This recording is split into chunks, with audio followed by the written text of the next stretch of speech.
Every Sunday, my son called with the exact same question. "Dad, are you alone?" I always told him the truth. Last Sunday, I lied.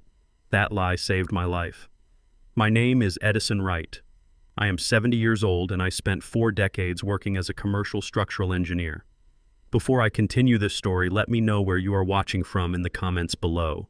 Hit like and subscribe if you have ever had to outsmart the very people you trusted most. My modest brick house usually offered profound silence on Sunday evenings. I built this home with my late wife Josephine, ensuring every load-bearing wall and reinforced joist exceeded standard municipal codes. We constructed a fortress meant to protect our family from the chaotic world outside. At exactly 8 o'clock in the evening, the heavy black rotary phone on my kitchen counter began to ring.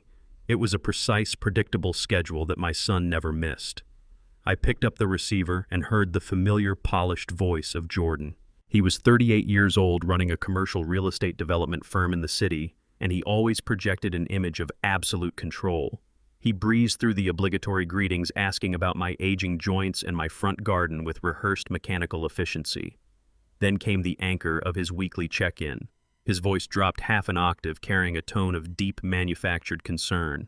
He asked if I was alone in the house. I opened my mouth to give him my standard confirmation. I lived alone.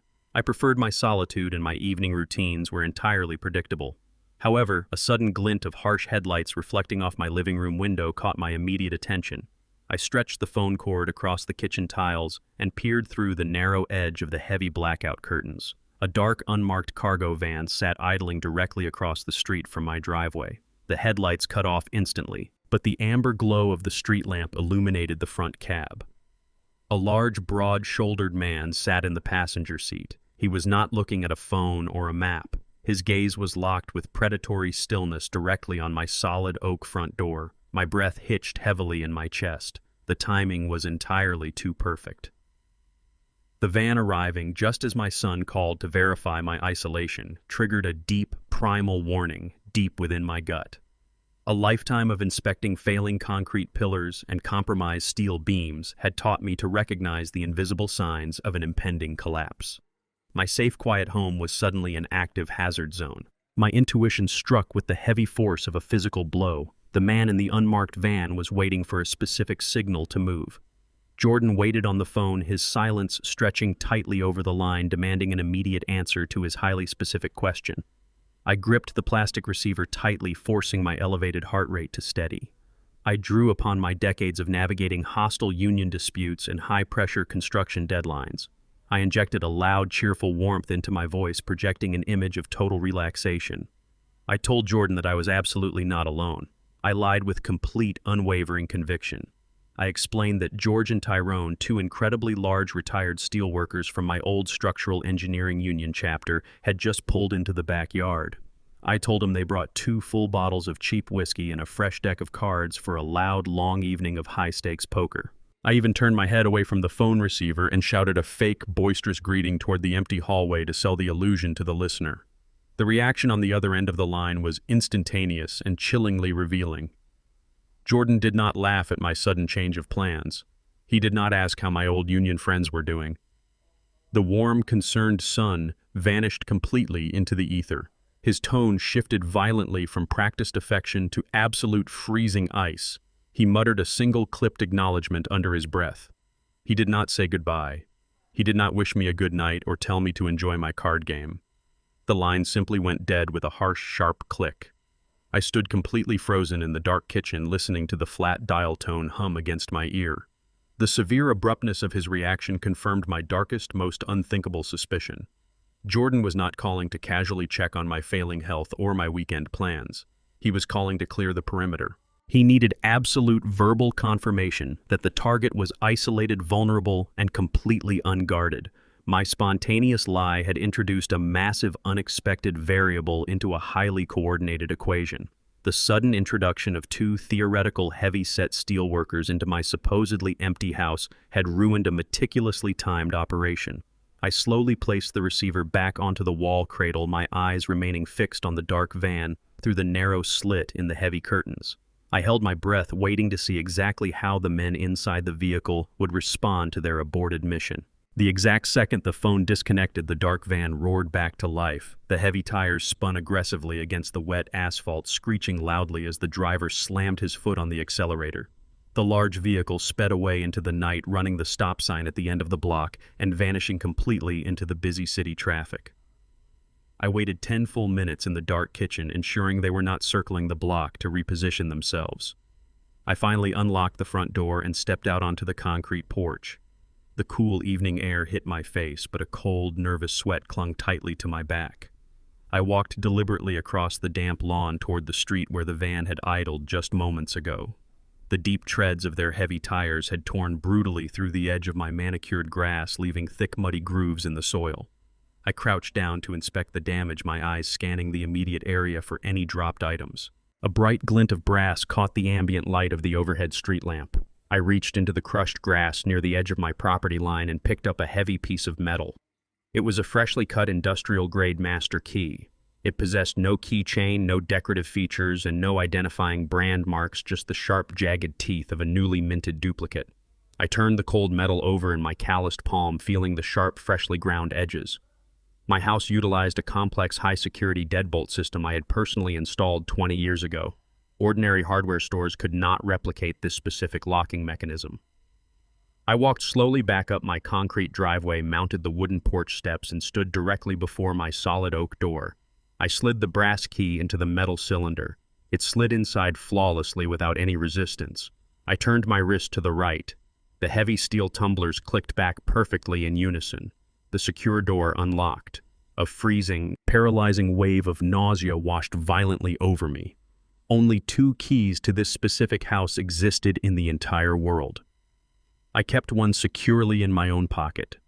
I gave the only existing spare to my son Jordan exactly 5 years ago for extreme medical emergencies.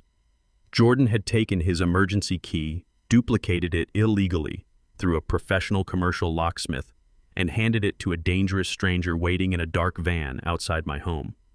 He had orchestrated a violent home invasion and timed it flawlessly to the exact minute of his Sunday phone call. My own son was not checking on my safety. He was scheduling my destruction. The morning sun had barely crested the oak trees in my front yard when the heavy brass knocker on my front door rattled aggressively. I had not slept a single minute since discovering the duplicated master key in my grass. I kept my hand wrapped tightly around the wooden handle of my cane as I unlocked the deadbolt. Jordan stood on the porch, flanked by his wife Meredith. She wore a pristine cream-colored trench coat and kept her arms crossed tightly over her chest, eyeing my front hallway as if stepping inside would immediately contaminate her. Meredith came from a long lineage of ruthless corporate real estate lawyers, a family that viewed every human interaction as a potential hostile transaction. She pushed past me without offering a greeting and deliberately dragged her index finger across the surface of my mahogany entryway table. She loudly declared the house a dusty, unlivable hazard, her voice dripping with absolute disgust. I bit my tongue and observed their perfectly choreographed performance. Jordan stepped forward, his face molded into a mask of deep, manufactured sorrow. He placed a heavy, unmarked cardboard box onto the kitchen counter. He claimed my story about the poker game last night was a severe sign of auditory hallucinations. He told me my memory was rapidly failing and that my mind was slipping into a dangerous decline. Meredith opened the box, revealing 6 large, amber-colored pharmaceutical bottles. She insisted these were highly advanced imported cognitive health supplements. She spoke to me in a slow, patronizing tone, usually reserved for a disobedient toddler, instructing me to take 4 capsules every single morning to prevent my brain from fully deteriorating. I looked at the dark pills rattling inside the amber plastic. My son was aggressively building a medical narrative to justify a future legal takeover. I nodded slowly, allowing my shoulders to slump. I thanked them profusely, playing the tragic role of a terrified, failing old man desperate for his family's guidance. The moment Jordan's luxury vehicle backed out of my driveway and disappeared around the corner, my fragile posture vanished. I stood perfectly straight, grabbed the amber bottles from the counter, and walked briskly to my garage. During my 40 years managing massive municipal structural engineering projects, I frequently utilized private material testing laboratories to verify the chemical integrity of commercial steel and industrial concrete. I drove directly to an unmarked industrial park on the outskirts of the city. I carried the heavy box of supposed supplements into a sterile, high-security toxicology lab operated by a trusted former colleague. I placed the amber bottles onto the stainless steel examination table and demanded a complete, immediate chemical breakdown of the capsules. I handed the head toxicologist a blank check instructing him to bypass his entire daily queue and prioritize this analysis above all other commercial contracts. He recognized the cold urgency in my voice and immediately took the samples into the mass spectrometry room. I sat in the sterile waiting area for 6 agonizing hours. I refused to eat or drink. My mind systematically reviewed every interaction I had shared with Jordan over the past year. Every missed holiday, every canceled dinner, every subtle inquiry about my life insurance policies, and the exact acreage of my property suddenly aligned into a singular, terrifying pattern. Jordan was not merely a failing commercial developer struggling to appease his wealthy wife. He was an active, calculating predator preparing to execute a hostile takeover of his own father's estate. I had spent my entire career calculating the exact load-bearing capacity of massive skyscrapers to prevent catastrophic structural failures. Now, I was forced to calculate the precise moment my own flesh and blood had decided my life was worth less than the dirt beneath my house. The sun was dipping below the industrial skyline when the head toxicologist finally emerged from the secure testing room. His face was entirely devoid of color. He placed a thick, stapled diagnostic report onto the table and slid it toward me. He urged me to contact federal authorities immediately. I opened the file and read the dense chemical breakdown. The pills Jordan and Meredith had brought into my home were not organic vitamins or cognitive health supplements. They contained absolutely zero nutritional value. The capsules were packed with highly concentrated, unregulated doses of a severe commercial antipsychotic medication. The toxicologist explained the exact physiological impact of the chemical compound with grim precision. If a healthy 70-year-old man ingested 4 of these capsules daily, the drug would rapidly attack the central nervous system. Within 1 week, I would have developed severe, uncontrollable physical tremors. My speech would have become heavily slurred and entirely incoherent. Within 14 days, the synthetic chemicals would have induced aggressive memory loss, severe spatial disorientation, and extreme paranoia. The terrifying combination of these symptoms perfectly mimicked the advanced stages of irreversible dementia. Jordan had not just hired a stranger to invade my home. He and his wife were actively attempting to subject me to a forced chemical lobotomy. They intended to poison me systematically, parading my drug-induced deterioration before a judge to legally justify stripping away my human rights. They planned to lock me inside a maximum security psychiatric ward entirely isolated and unable to advocate for myself while they liquidated my life savings and sold the ground I stood on. The ultimate betrayal crystallized in my mind with absolute horrifying clarity. They were not merely trying to steal my property. They were actively executing a meticulously planned operation to erase my mind and bury me alive. Armed with the devastating toxicology report, I maintained absolute unbroken silence. I did not call my son to scream. I did not confront my daughter-in-law about the poison she disguised as medical salvation. My decades overseeing massive municipal structural engineering projects taught me that reacting emotionally to a critical foundation failure only guarantees a catastrophic collapse. You must first map the entire perimeter of the damage before you reinforce the steel. I locked the toxicological evidence inside my heavy fireproof floor safe and drove my aging sedan directly to the downtown branch of the First National Bank. I needed to verify the integrity of my visible financial perimeter immediately. I parked in the concrete lot and walked into the sterile air-conditioned lobby. I approached the teller counter, presenting my state identification to a young associate named David.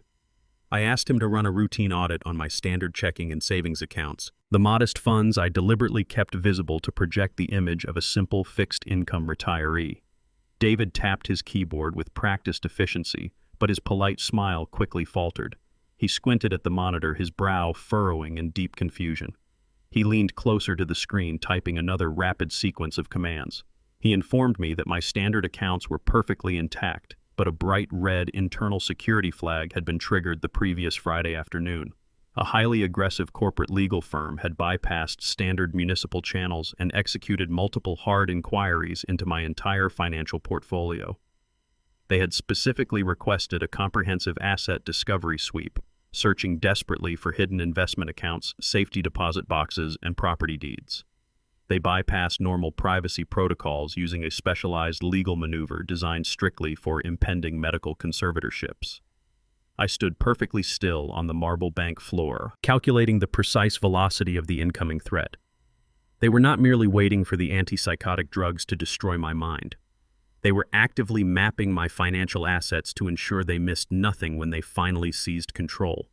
The chemical attack was simply the physical component of a massive, highly coordinated legal strike. I kept my voice entirely level and demanded the teller provide the exact name of the corporate entity aggressively probing my accounts. I needed to know exactly which wolves were circling my perimeter right now. David hesitated, glancing nervously around the quiet bank lobby before sliding a printed summary across the polished granite counter. I picked up the paper and read the bold corporate letterhead printed at the top of the inquiry log. It was a premier commercial real estate and family law group located in the wealthiest district of the city. It was the exact firm owned and operated entirely by Meredith's father. My daughter-in-law came from a long lineage of ruthless corporate attorneys who viewed every human interaction as a potential hostile transaction. They specialized in liquidating contested estates and burying vulnerable opponents under mountains of impenetrable legal filings. David pointed a trembling finger at a specific notation at the bottom of the printed page. He explained that the firm had initiated this aggressive preliminary search to establish emergency legal guardianship over my entire estate. The official justification listed on the bank inquiry was suspected severe cognitive failure. Meredith and Jordan were utilizing her family's massive legal apparatus to lay the groundwork for my immediate institutionalization. They had filed these documents days before they ever showed up at my house with the poison supplements. The narrative had been carefully fabricated entirely in advance. They needed the bank to freeze my assets preemptively to prevent me from moving my own money to fight their impending conservatorship battle. I felt a cold, calculated fury replace the initial shock in my chest.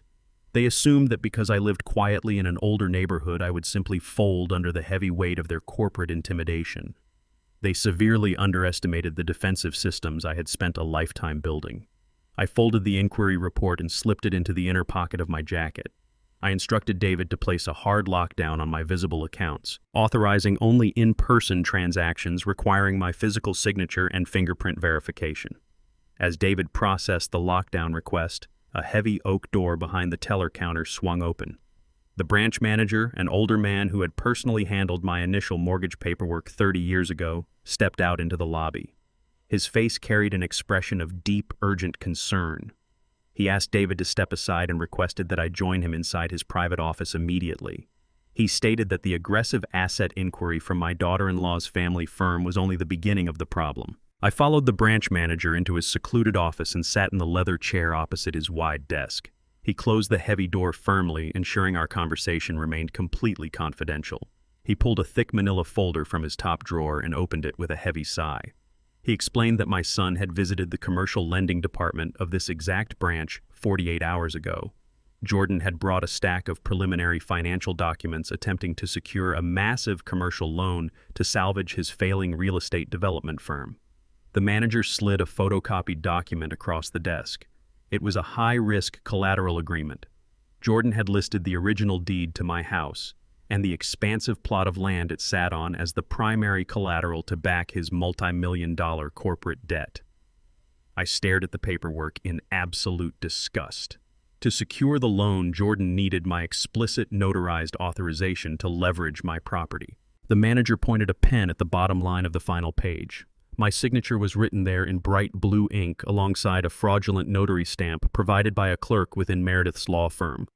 My own son had completely forged my signature to gamble away my home. He knew his development firm was actively bleeding money, and he decided to use my decades of hard-earned equity as a desperate financial life raft. The pieces of the conspiracy snapped together with brutal clarity. The poisoned pills and the emergency legal guardianship were designed to silence me before the bank finalized the commercial loan. If I was locked inside a psychiatric ward with a chemically destroyed brain, I could never contest the forged signature or fight the impending foreclosure when Jordan inevitably defaulted on his debt. The physical threat to my health was merely a tool to facilitate the ultimate theft of my property. I looked at the manager and calmly requested a certified copy of the forged collateral agreement for my own records. He handed me the document, warning me that the bank's commercial underwriters were scheduled to review the loan for final approval by the end of the week. I folded the evidence and placed it securely next to the inquiry log in my jacket pocket. I thanked the manager for his discretion and walked out of the bank. The financial takeover of my life had already actively begun. I parked my aging sedan in the driveway of my historic brick home, my mind actively processing the massive financial conspiracy unfolding against me. The drive back from the bank had been a quiet, tense journey. The afternoon sun cast long, dark shadows across the manicured lawn I had meticulously maintained for 40 years. My focus immediately shifted from the bank manager's devastating revelations regarding my son's forged collateral to a sudden physical intrusion on my property. A man dressed in a sharp, tailored gray suit was standing directly in the center of my front yard. He held a sophisticated commercial laser measurement device aiming the bright red beam methodically at the reinforced corners of my concrete foundation. He did not wear the standard high-visibility vest required by the city, nor did he drive the municipal utility vehicle necessary for official government business. I stepped out of my car and approached him with measured, deliberate strides, my cane striking the pavement rhythmically. He did not flinch or apologize for trespassing on private residential property. Instead, he flashed a laminated identification badge with practiced arrogance, keeping it moving too quickly for me to read the fine print. He loudly declared himself a senior county tax assessor. He claimed he was conducting a mandatory municipal evaluation to update local property tax demarcations. He instructed me to step back and allow him to complete his official sweep, speaking with the exact same condescending tone Jordan and Meredith had utilized in my kitchen. He stated that the city was aggressively updating foundational records for all older neighborhoods, implying my strict cooperation was legally mandated. His suit was entirely too expensive for a local municipal clerk, and his polished Italian leather loafers were completely inappropriate for navigating damp soil and uneven residential terrain. I stood my ground on the concrete walkway, gripping my wooden cane tightly.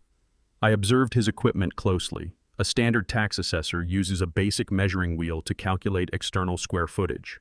This intruder was actively utilizing a high-density topological scanner designed exclusively for deep subterranean structural plotting. He was not checking my property value. He was mapping the physical depth of the earth beneath my house. I leaned heavily on my cane, projecting the image of a confused, compliant elderly resident. I asked him a simple question regarding the specific municipal zoning code he was utilizing for his assessment. I spent 4 decades working as an elite structural engineer for the city, personally drafting the very commercial building codes this man claimed to be enforcing. The intruder waved his hand dismissively, spouting a rapid series of meaningless corporate real estate acronyms designed to intimidate an uneducated homeowner. I dropped my frail posture instantly. My voice hardened into the commanding, resonant tone I formerly used to manage hostile commercial construction sites. I demanded to know the exact geotechnical survey parameters he was employing. I asked him to quote the required soil density metrics for this specific postal code. I interrogated him on the specific foundational load limits required for a structural evaluation in a residential sector. The man froze, his arrogant smirk vanishing completely from his face. He clutched his sophisticated laser device tightly against his chest, taking a nervous step backward. I stepped closer, aggressively closing the physical distance between us. I demanded the name of his direct municipal supervisor and the exact public mandate authorizing a subterranean topological scan of a private residential foundation. He attempted to sidestep around me, stammering a weak, incoherent excuse about confidential city planning protocols and updated municipal directives. I blocked his exit path with my body. I informed him that the city zoning department does not conduct unannounced laser depth scans unless preparing a site for heavy commercial excavation. The color drained entirely from his face. His tailored suit suddenly looked like a cheap, ill-fitting costume. He realized he was not dealing with an isolated, deteriorating old man suffering from cognitive decline. He was facing a highly seasoned structural expert who recognized exactly what his expensive machinery was designed to accomplish. He glanced frantically toward the street, his breathing growing shallow and rapid. I raised my cane slightly, pointing the brass tip directly at his chest, demanding to see his official municipal work order. The absolute panic in his widened eyes confirmed the effectiveness of my aggressive interrogation. He had zero official authority to stand on my property, and his elaborate corporate cover story had just been completely dismantled. I reached deeply into the inner pocket of my jacket and pulled out my mobile phone. I stated in a loud, unwavering voice that I was immediately contacting the municipal zoning commissioner. I informed the intruder that the commissioner and I had collaborated on major city infrastructure projects for 20 years, and he would be highly interested in prosecuting unauthorized personnel impersonating his municipal staff. I also explicitly stated my immediate intention to call the local police department to report an active criminal trespass. The direct threat of immediate law enforcement shattered the man's remaining composure entirely. He panicked wildly. He shoved his shoulder violently against my chest, desperately attempting to clear a path to the street. The sudden, forceful physical contact caused him to lose his grip on his heavy leather clipboard. The thick folio hit the damp grass with a loud thud, spilling its organized contents across my lawn. The man did not stop to retrieve his property. He sprinted frantically toward a sleek silver sedan parked illegally next to a fire hydrant at the end of the block. He threw himself into the driver's seat and sped away, his tires squealing loudly against the asphalt. I did not attempt to chase the fleeing vehicle. I stood silently in my yard, smoothing my jacket, and looked down at the abandoned leather clipboard. I used the brass tip of my cane to flip the heavy cover open. I crouched down and retrieved a thick stack of professionally drafted architectural blueprints. I walked slowly to my front porch and spread the large, detailed schematics across a wooden table. My trained eyes rapidly decoded the complex structural plans. The blueprints detailed a massive multi-million-dollar luxury commercial plaza. The architectural footprint required the complete violent eradication of my entire residential block. My historic reinforced brick home was completely erased from the map, replaced by a sprawling concrete subterranean parking structure and a towering retail pavilion. I scanned the bottom right corner of the document for the principal authorization stamp. The registered project developer executing this massive land grab was Jordan Wright. My home was the final immovable roadblock preventing my son from executing his lucrative corporate empire. 2 days after discovering those devastating blueprints on my front lawn, my phone rang with a mandatory summons. Jordan insisted I attend a private family dinner at his sprawling, ultra-modern estate on the affluent north side of the city. I accepted the invitation with the weary, grateful tone of a lonely old man. I knew walking into their territory was a tactical risk, but I needed to map the internal dynamics of their operation. I arrived wearing an old, oversized cardigan, deliberately shuffling my feet across their pristine, imported marble floors. The house was a sterile monument to corporate vanity, featuring towering glass walls and sharp, uninviting steel fixtures. I sat at their massive dining table, playing the role of the exhausted, ignorant victim perfectly. I let my hands tremble slightly as I held my silverware. I stared blankly at the abstract paintings on the wall, offering delayed, confused responses to their questions. Meredith did not even bother to hide her absolute contempt. She sat across from me, aggressively draining her third glass of an excessively expensive vintage wine. Her eyes raked over my worn clothing with visceral disgust. She leaned heavily against the glass table, swirling the dark liquid in her glass, and unleashed a barrage of thinly veiled insults disguised as financial advice. She loudly declared that the historic neighborhood I lived in was a decaying eyesore. She looked directly at my scuffed leather boots and stated that the dirt stuck to my soles held more wasted monetary value than my entire pension. She arrogantly explained that holding on to a dying piece of land out of sheer sentimental stubbornness was an act of supreme financial negligence. Jordan sat at the head of the table, nodding in silent agreement, playing the role of the patient mediator while letting his wife verbally dismantle my dignity. I chewed my food slowly, absorbing every insult, perfectly maintaining my facade of cognitive decline while my mind recorded every single detail of their supreme arrogance. Halfway through the main course, I executed the next phase of my infiltration. I manufactured a severe coughing fit, clutching my chest and apologizing profusely for my failing stamina.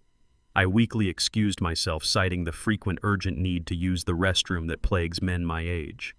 Jordan waved me away with a dismissive gesture, clearly relieved to have my embarrassing presence removed from his dining table. I shuffled slowly down the long, echoing hallway until I was entirely out of their line of sight.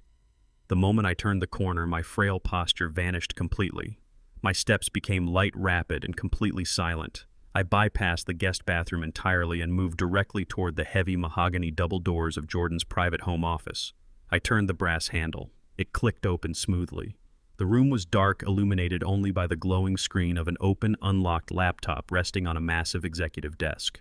Jordan was arrogant enough to believe his home was an impenetrable fortress, leaving his digital life completely unsecured. I stepped inside, softly closing the heavy doors behind me to muffle any sound.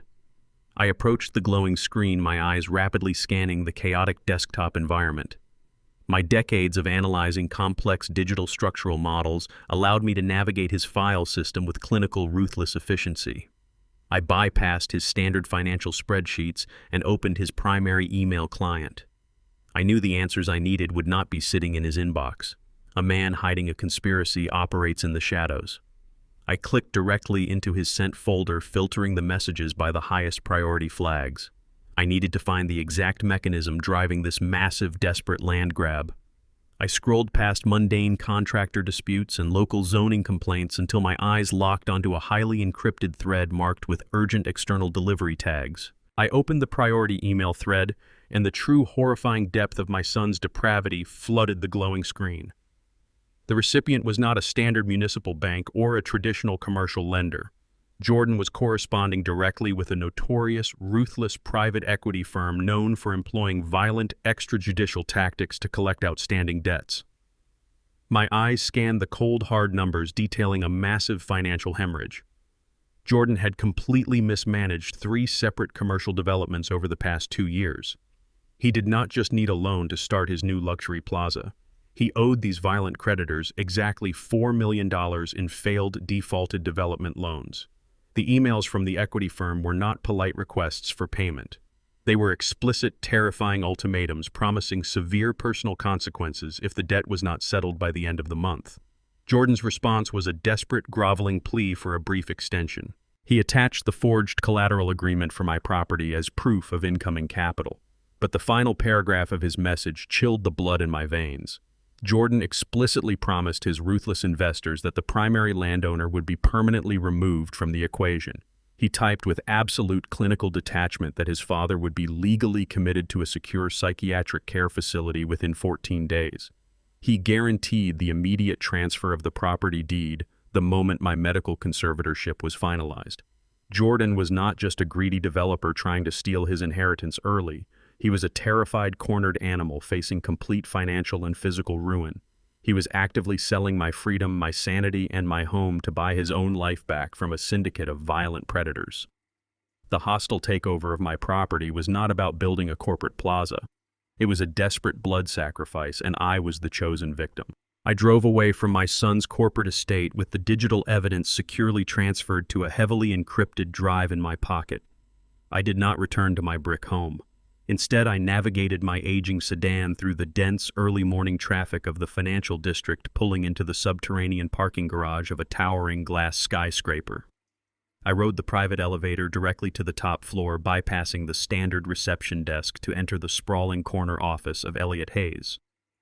Elliot was a highly feared corporate litigator, a man whose ruthless courtroom tactics had successfully dismantled multinational monopolies.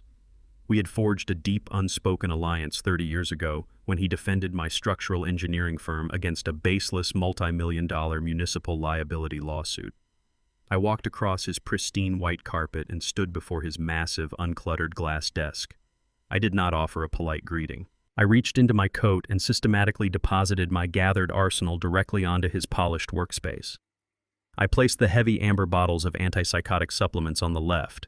I unrolled the abandoned architectural blueprints detailing the destruction of my neighborhood in the center. Finally, I dropped the printed time-stamped emails detailing Jordan's desperate $4 million debt confession on the right.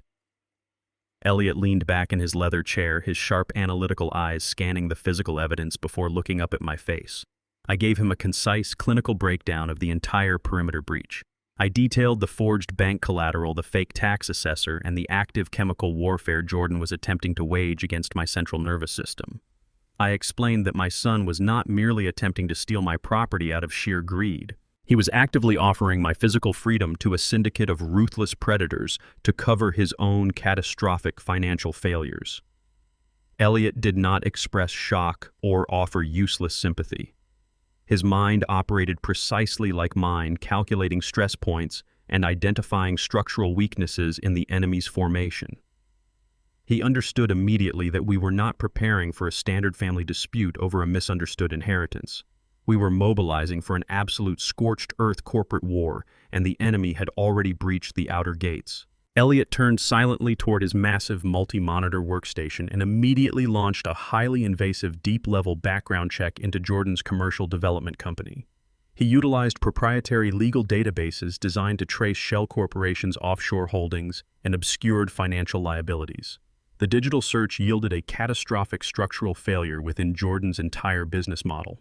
My son had not simply mismanaged a few standard construction loans. He had actively partnered with a notoriously violent private equity firm that operated far outside the boundaries of traditional banking regulations. Elliot pulled up a heavily redacted federal indictment from the National Criminal Database. The exact investment group Jordan owed the $4 million to was currently the prime target of a massive ongoing federal racketeering investigation. The agency had documented extensive evidence of the firm utilizing brutal extrajudicial debt collection tactics, including severe physical assault extortion and targeted arson against defaulting commercial borrowers. Jordan was completely trapped in an inescapable financial vice.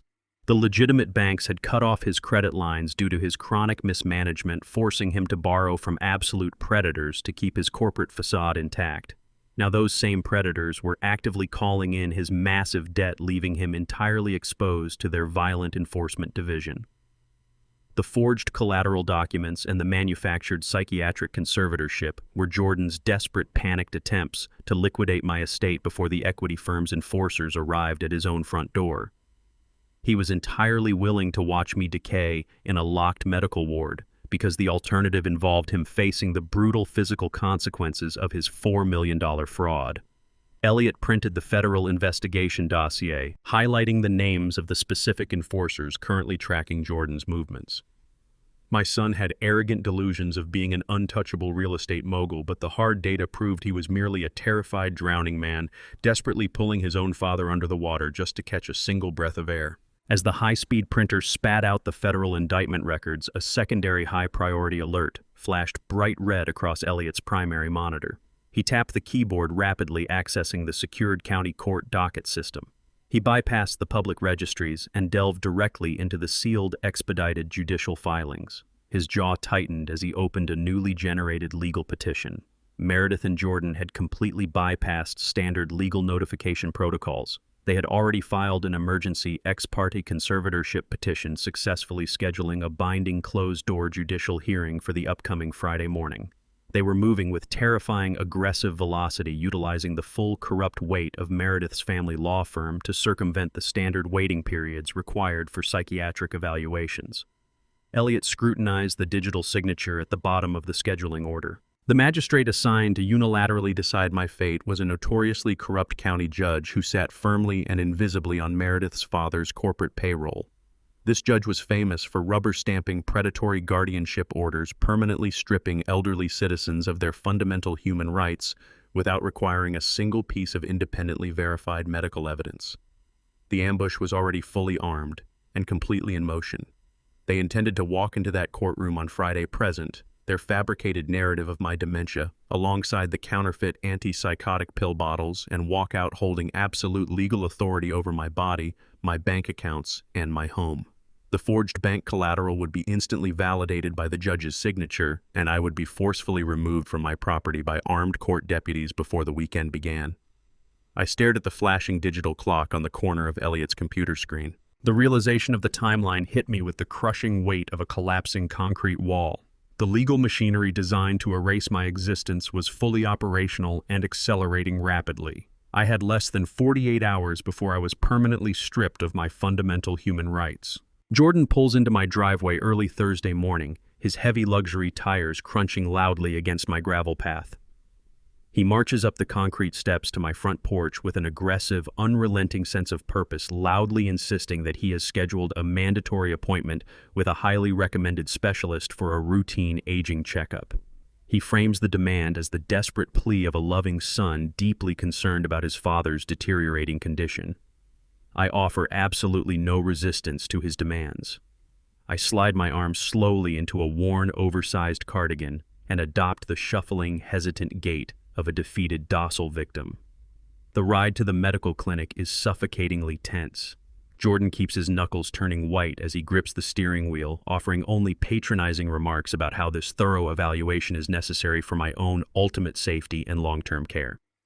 We bypass the reputable medical districts and arrive at a sterile, unmarked brick building situated at the far neglected edge of a desolate commercial strip mall. The facility is completely disconnected from any recognizable or legitimate hospital network. The interior lobby smells heavily of industrial bleach and cheap pine air freshener attempting to mask the scent of decay. The waiting room is entirely devoid of other patients or administrative staff, confirming my immediate suspicion that this is not a legitimate medical practice, but a private illicit facility paid exclusively to produce specific, legally binding results. A grim, unsmiling nurse immediately escorts us down a narrow corridor and into a cramped, windowless examination room. The physician, a tall man whose brass name tag identifies him simply as Dr. Aris, enters the room abruptly, without knocking. He does not offer a standard professional greeting or extend a hand to welcome me. His demeanor is instantly hostile and deeply dismissive. He refuses to make direct eye contact with me, treating me as an invisible, burdensome entity in my own medical consultation. He speaks exclusively to Jordan, loudly discussing the tragic, inevitable realities of severe cognitive decline, as if I am already completely deaf and entirely oblivious to my surroundings. I sit quietly on the crinkling tissue paper covering the examination table, letting my shoulders slump heavily. I maintain a blank, vacant stare, playing the role of the exhausted elder perfectly while my mind actively analyzes every single corner of their meticulously constructed trap. Dr. Aris finally turns his sharp, impatient attention toward me, but he makes no move to utilize a stethoscope, a blood pressure cuff, or any standard diagnostic equipment. Instead, he launches directly into a rapid, highly aggressive verbal assault designed specifically to disorient and confuse a perfectly healthy mind. He barks out a demand that I instantly recall a complex, arbitrary string of randomly generated numbers. The exact moment I open my mouth to provide a response, he abruptly interrupts me to ask an obscure historical question about a foreign conflict. He deliberately speaks in a rapid, overlapping cadence, intentionally creating an atmosphere of severe mental pressure and overwhelming cognitive overload. I play my designated part flawlessly, leaning into the performance with total commitment. I let my jaw hang slightly slack, intentionally stammering over my syllables and rubbing my temples as if experiencing profound, agonizing confusion. Jordan sits comfortably in the heavy leather chair in the far corner of the room, leaning forward and nodding his head with a sickening, Oscar-worthy display of manufactured sorrow. Whenever I purposefully hesitate or feign a lapse in memory, Jordan eagerly supplies the corrupt doctor with entirely fabricated, terrifying stories about my daily domestic life. My son falsely claims that I left the gas stove burning for 6 hours last week, nearly destroying the neighborhood. He asserts that I frequently wander into the busy street without my shoes or coat, and that I consistently fail to recognize the faces of my own family members during casual conversations. Dr. Aris accepts these egregious, unverified lies as absolute clinical facts without asking a single follow-up question. He nods sympathetically at Jordan while furiously scribbling damning notes onto his medical clipboard.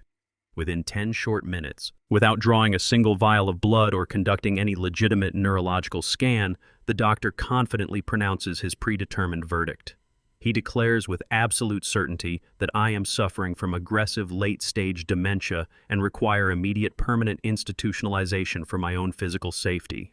He pulls a thick stack of pre-drafted legal forms from his lower desk drawer, preparing to sign the exact medical authorization Jordan desperately needs to seize absolute control of my estate and my freedom. The exact moment Dr. Aris uncaps his silver fountain pen to sign away my fundamental human rights, I drop the fragile, trembling act entirely. The illusion of the broken old man vanishes from the room. I sit up perfectly straight on the examination table, planting my heavy boots firmly and loudly against the linoleum floor. I look directly into the doctor's eyes, my posture rigid and my voice slicing through the sterile room with cold metallic precision. I loudly and flawlessly quote the exact state and federal medical malpractice statutes he is actively violating. I list the specific severe penal codes for participating in a fraudulent conservatorship conspiracy and issuing medical diagnoses without proper diagnostic protocols. The doctor freezes instantly, his hand turning pale and his pen hovering inches above the fraudulent paperwork. I reach deliberately into the inner pocket of my jacket and retrieve a sealed, heavy envelope bearing the gold-embossed crest of the state's most prestigious and heavily guarded neurological institute. I toss the thick document forcefully onto his clipboard. I inform them both that at exactly 7 o'clock this morning, before Jordan ever arrived at my house, I underwent a rigorous 3-hour comprehensive cognitive and psychological evaluation administered personally by the chief of neurology. The time-stamped, notarized results enclosed in that envelope categorically declare my mental faculties to be entirely flawless and exceptionally sharp. I lean forward, locking my hardened gaze with the corrupt physician, and warn him that adding his signature to Jordan's paperwork will instantly trigger a devastating federal investigation into his clinic and permanently revoke his medical license. All color drains rapidly from the doctor's face, leaving him looking sickly and terrified. He drops his pen onto the floor as if the metal had suddenly caught fire, frantically shoving the legal forms back across the desk toward Jordan and aggressively ordering us out of his building. The meticulously planned legal route has been completely and utterly annihilated. We walk out into the glaring sunlight of the empty parking lot in absolute heavy silence. Jordan realizes his sophisticated corporate maneuvering has failed spectacularly, and his massive debts remain unpaid. He violently slams both fists against the steel hood of his luxury vehicle, his calculated mask of the caring sun shattering into a million unrecoverable pieces. He screams into the open air, a terrifying, desperate sound of a cornered animal. He turns toward me, his eyes burning with a dark, violent rage, indicating clearly that all legal avenues have permanently closed and physical force is his only remaining option. The drive back to my neighborhood was a tense, high-speed pursuit. Jordan tailgated my aging sedan the entire distance, his heavy luxury vehicle hovering mere inches from my rear bumper. The moment I parked in my driveway, he aggressively blocked me in. I barely managed to unlock my front door before he violently shoved his way inside, completely abandoning the fragile facade of a caring, concerned son. He marched directly past me, his heavy footsteps echoing off the hardwood floor, and cornered me against the granite counters of my own kitchen. He was breathing heavily, his expensive suit jacket hanging open to reveal large sweat stains spreading across his collared shirt. The sheer terror of his impending financial destruction had stripped away his polished corporate exterior, leaving only a desperate, cornered predator. He reached violently into his breast pocket and extracted a crumpled multi-page legal document. He slammed the heavy stack of paper down onto the kitchen island, immediately followed by a solid brass pen. It was a comprehensive, ironclad power of attorney. The document was meticulously drafted by Meredith's family firm to grant Jordan absolute, unhindered control over my entire financial portfolio, my physical property, and my medical decisions. He slammed his fist against the counter, demanding I pick up the pen immediately. He screamed that my stubbornness was actively destroying his life. He finally admitted the truth out loud, completely bypassing his previous medical lies. He confessed that his commercial development firm was facing immediate bankruptcy, and that he owed millions of dollars to people who did not utilize courtrooms to collect their debts. He ordered me to sign my life away to save his own skin, attempting to use his physical size to intimidate me into absolute submission. I stood perfectly still with my back pressed firmly against the cold granite edge of the kitchen counter. I utilized the foundational principles of structural engineering, rendering myself completely immovable, absorbing his aggressive kinetic energy without displaying a single microfracture of fear. I crossed my arms over my chest and refused to even glance down at the brass pen. The heavy silence in the kitchen was abruptly shattered by the sharp, rapid clicking of high heels striking the entryway floor. Meredith marched into the room, her eyes burning with raw, unadulterated malice. She had clearly followed Jordan from the clinic, unwilling to let her husband manage the final extraction alone. She assessed the stalemate instantly, noting my unwavering refusal to sign the documents. She did not bother to plead or negotiate. She bypassed financial logic and moved directly toward severe criminal coercion. Meredith pulled her cellular phone from her designer handbag and held her thumb hovering directly over the emergency dispatch dial button. She looked me dead in the eye and outlined her fabricated narrative with the chilling, detached precision of a seasoned corporate litigator. She explicitly stated her intention to call the authorities and report a violent, unprovoked assault. She promised to tell the arriving officers that I had suffered a severe dementia-induced psychotic break and physically attacked them both with a kitchen knife. She sneered, detailing exactly how the police would forcefully restrain me, immediately transporting me to a secure psychiatric detention facility for a mandatory 72-hour involuntary hold. That state-mandated detention would provide her corrupt family judge all the legal justification required to grant Jordan emergency conservatorship by Monday morning. She ordered me to sign the paper immediately or spend the remainder of my life locked inside a padded cell. I listened to her meticulously crafted extortion without breaking eye contact. I did not raise my voice or attempt to physically disarm her. I simply offered a cold, resonant laugh that echoed off the kitchen walls. I informed them both that they could dial the emergency dispatcher immediately and recount every fabricated detail of their imaginary assault. I explained that their severe intimidation tactics, their counterfeit medical records, and their threats of psychiatric imprisonment were entirely useless endeavors. I looked directly at Jordan and delivered the ultimate structural payload. I told him that forcing my signature onto his predatory document would not yield a single financial dividend. I did not legally own the brick house we were currently standing in. I did not own the sprawling lot of highly contested land beneath it.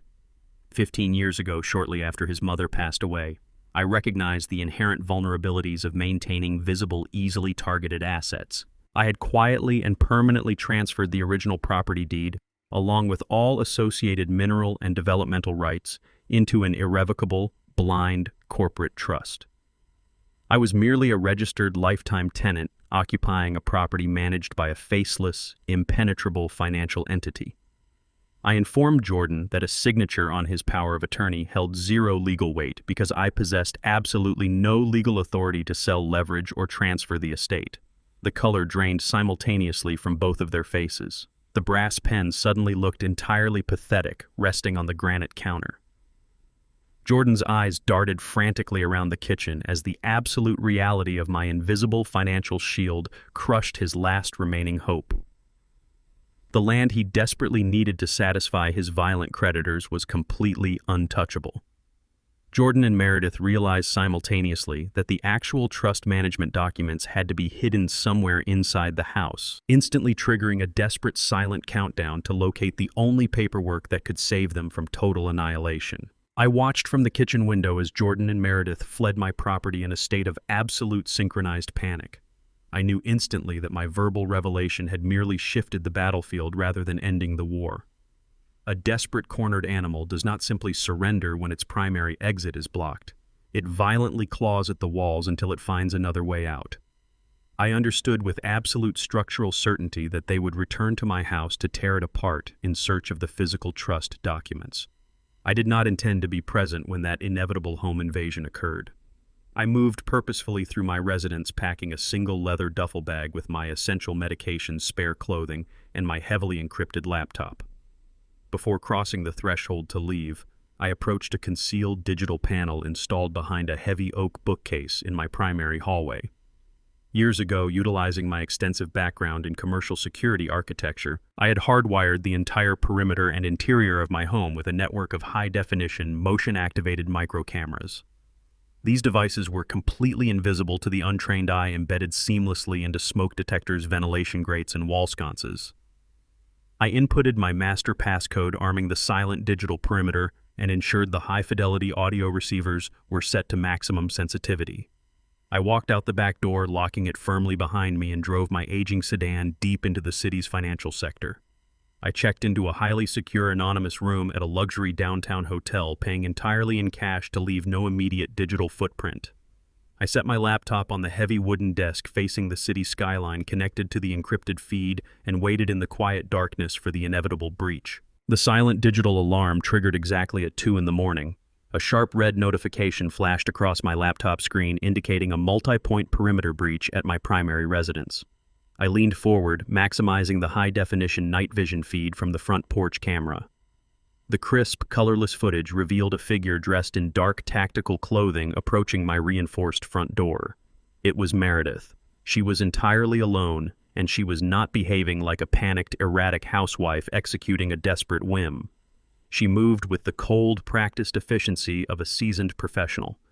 She did not attempt to smash a window or forcefully kick the heavy wooden frame. Instead, she retrieved a sleek, specialized lock-picking bypass tool from her pocket, inserting it directly into my industrial-grade deadbolt. Within 15 seconds, the heavy brass tumblers clicked open, and she slipped silently into my dark foyer. I tracked her movements continuously as she navigated the house, transitioning seamlessly from camera to camera. She ignored the valuable electronics in the living room and the antique silver in the dining room, moving with laser-focused precision directly toward my private home office. The moment she crossed the threshold, she began to systematically and ruthlessly dismantle my workspace. She ripped the drawers from my heavy mahogany filing cabinets, scattering decades of mundane utility bills and engineering schematics across the floor. She ran her gloved hands behind the large framed paintings, searching for a concealed wall safe. She aggressively lifted the edges of the Persian rug, checking for loose floorboards. Her movements grew increasingly frantic as she scoured the room, desperately hunting for the physical trust documents that would legally sever my impenetrable corporate shield. The high-definition camera positioned above my office bookshelf captured a sudden, unexpected shift in the environment. A secondary motion alert flashed on my screen as a tall, imposing male figure stepped out of the hallway shadows and entered the office. I zoomed in on the man's face, my blood turning to ice as the facial recognition software on my encrypted drive confirmed his identity. It was not my son. The man standing in my ruined office was the apex predator from Elliot's federal dossier, the exact head of the violent private equity firm that Jordan owed $4 million to. I braced myself, fully expecting to witness the ruthless loan shark violently interrogate my daughter-in-law regarding the missing collateral. Instead, the exact opposite occurred. The towering man closed the distance between them, wrapping his hands firmly around Meredith's waist, and she leaned into him, kissing him with a deep, passionate familiarity. The high-fidelity audio microphones embedded in the ceiling captured their hushed, conspiratorial whispers with crystalline perfection. Meredith explicitly assured the loan shark that Jordan remained entirely clueless about their arrangement. She smiled maliciously, running her hands over the predator's expensive coat, and detailed their actual endgame. The elaborate scheme was never designed to save Jordan's failing development company. Meredith was actively conspiring with the syndicate boss to locate my trust documents, violently seize my land, and transfer the assets directly into an offshore account they jointly controlled. She stated with absolute terrifying detachment that once the land was secured, they would deliberately trigger the federal racketeering investigation, leaving Jordan holding the undeniable digital evidence of the massive $4 million fraud. My son was being engineered to take the ultimate fall and spend the rest of his natural life rotting in a federal penitentiary, while his wife walked away immensely wealthy and completely unencumbered with her new lover. The enemy camp was completely fractured by profound infidelity and absolute treason. I sat in the sterile luxury of the downtown hotel room as the morning sun breached the skyline, casting long, sharp shadows across the floor. Elliot arrived precisely at 6, carrying 2 bitter black coffees and a briefcase heavily loaded with legal countermeasures. I handed him my encrypted laptop without a word, opening the digital surveillance file captured just 4 hours prior. We sat in cold, absolute silence as the high-definition footage played across the screen. We watched the chilling efficiency of my daughter-in-law breaching my front door, followed by the catastrophic revelation of her midnight rendezvous with the very predator hunting my son. Elliot leaned closer to the monitor, his seasoned litigator's eyes analyzing every micro-expression and whispered confession traded in the shadows of my violated home office. The narrative we had constructed over the past 48 hours required an immediate foundational shift. Jordan was not the primary architect of this grand corporate takeover. He was merely the arrogant, incompetent face of the operation, utterly blinded by his own frantic desperation to survive. Meredith was the true cold-blooded mastermind, silently pulling the levers of his destruction. She had deliberately allowed Jordan to drown in $4 million of toxic debt, actively encouraging his reckless development loans with the private equity syndicate. The audio feed laid bare her ultimate objective with terrifying clarity. She fully intended to utilize her lover's violent enforcement tactics to terrorize Jordan into signing away my estate.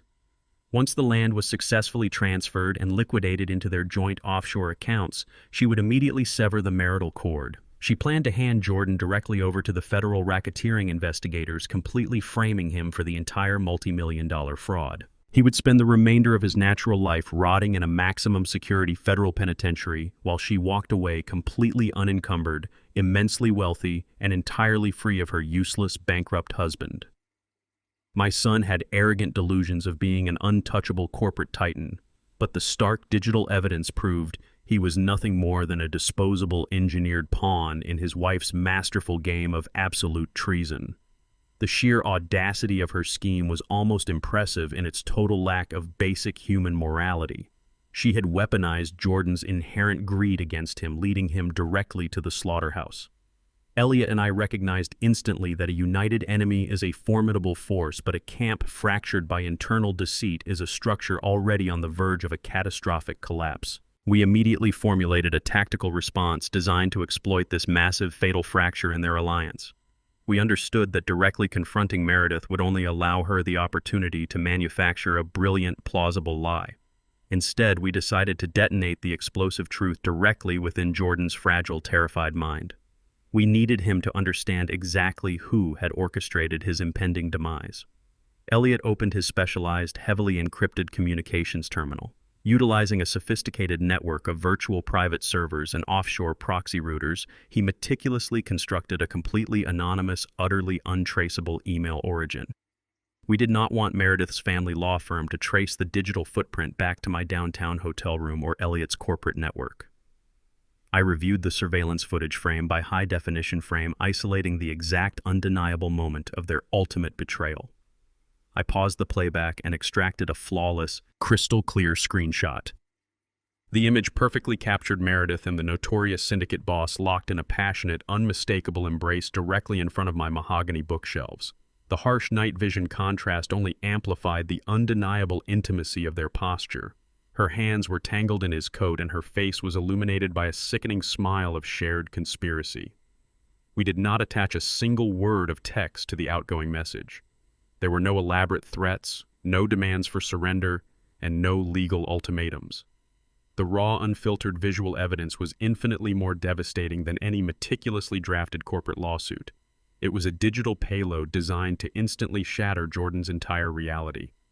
Elliot configured the transmission algorithm to bypass all standard corporate spam filters and firewall defenses, ensuring the message would land directly and exclusively in Jordan's private primary inbox. We targeted the delivery for exactly 9 o'clock in the morning, the precise moment Jordan reliably sat at his desk to begin his desperate daily routine of managing his collapsing real estate empire. I watched Elliot's finger hover over the command key for a brief fraction of a second before striking it with clinical finality. The email vanished into the digital ether, a silent missile flying straight toward the heart of Jordan's fragile manufactured world. We were no longer simply defending my property against a hostile takeover.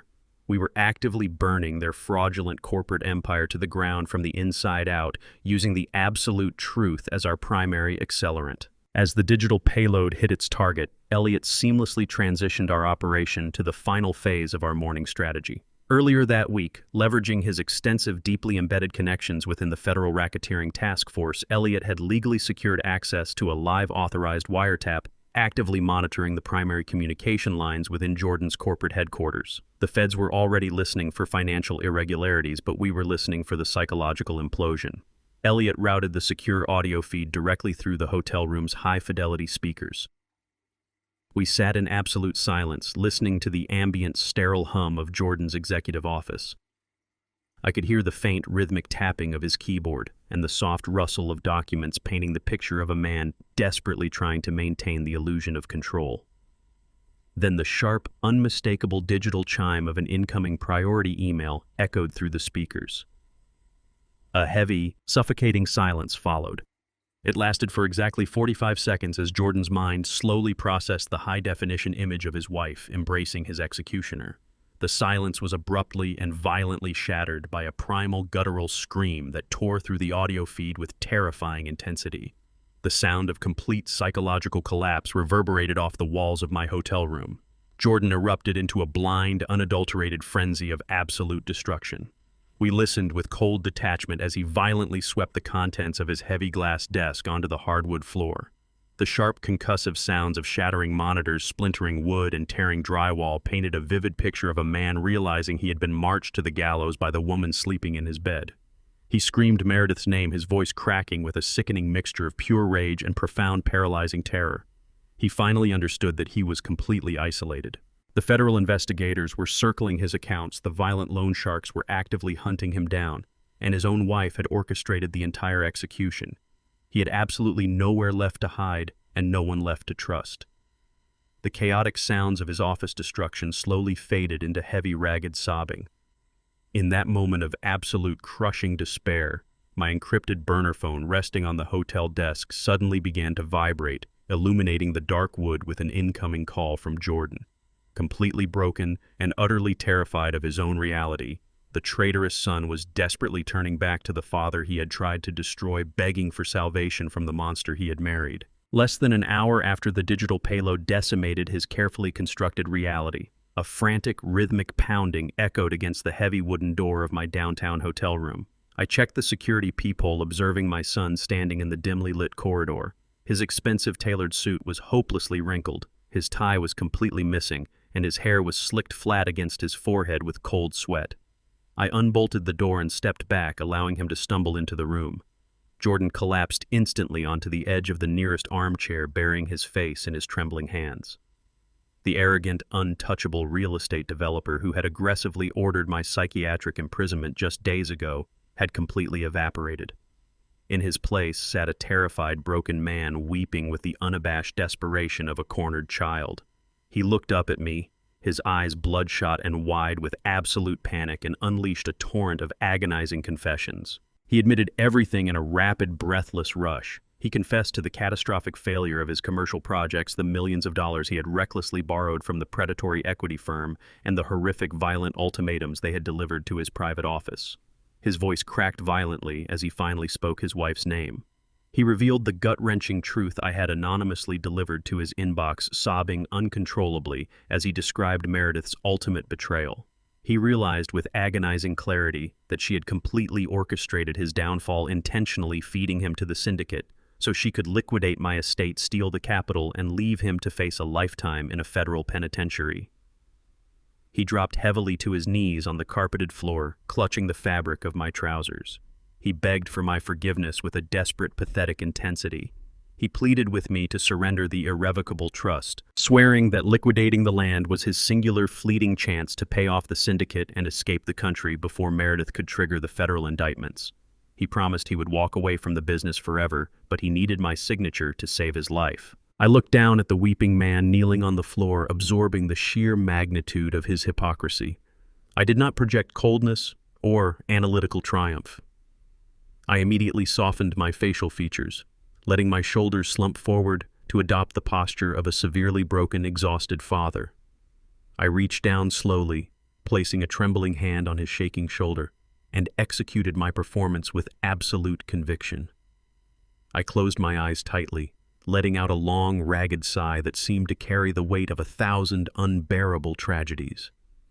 I spoke in a quiet, fragile whisper, explicitly telling him that I was simply too old and too tired to continue fighting this endless, agonizing war. I manufactured a flawless display of emotional defeat, claiming that the stress of the past week had entirely drained my remaining spirit and fractured my resolve.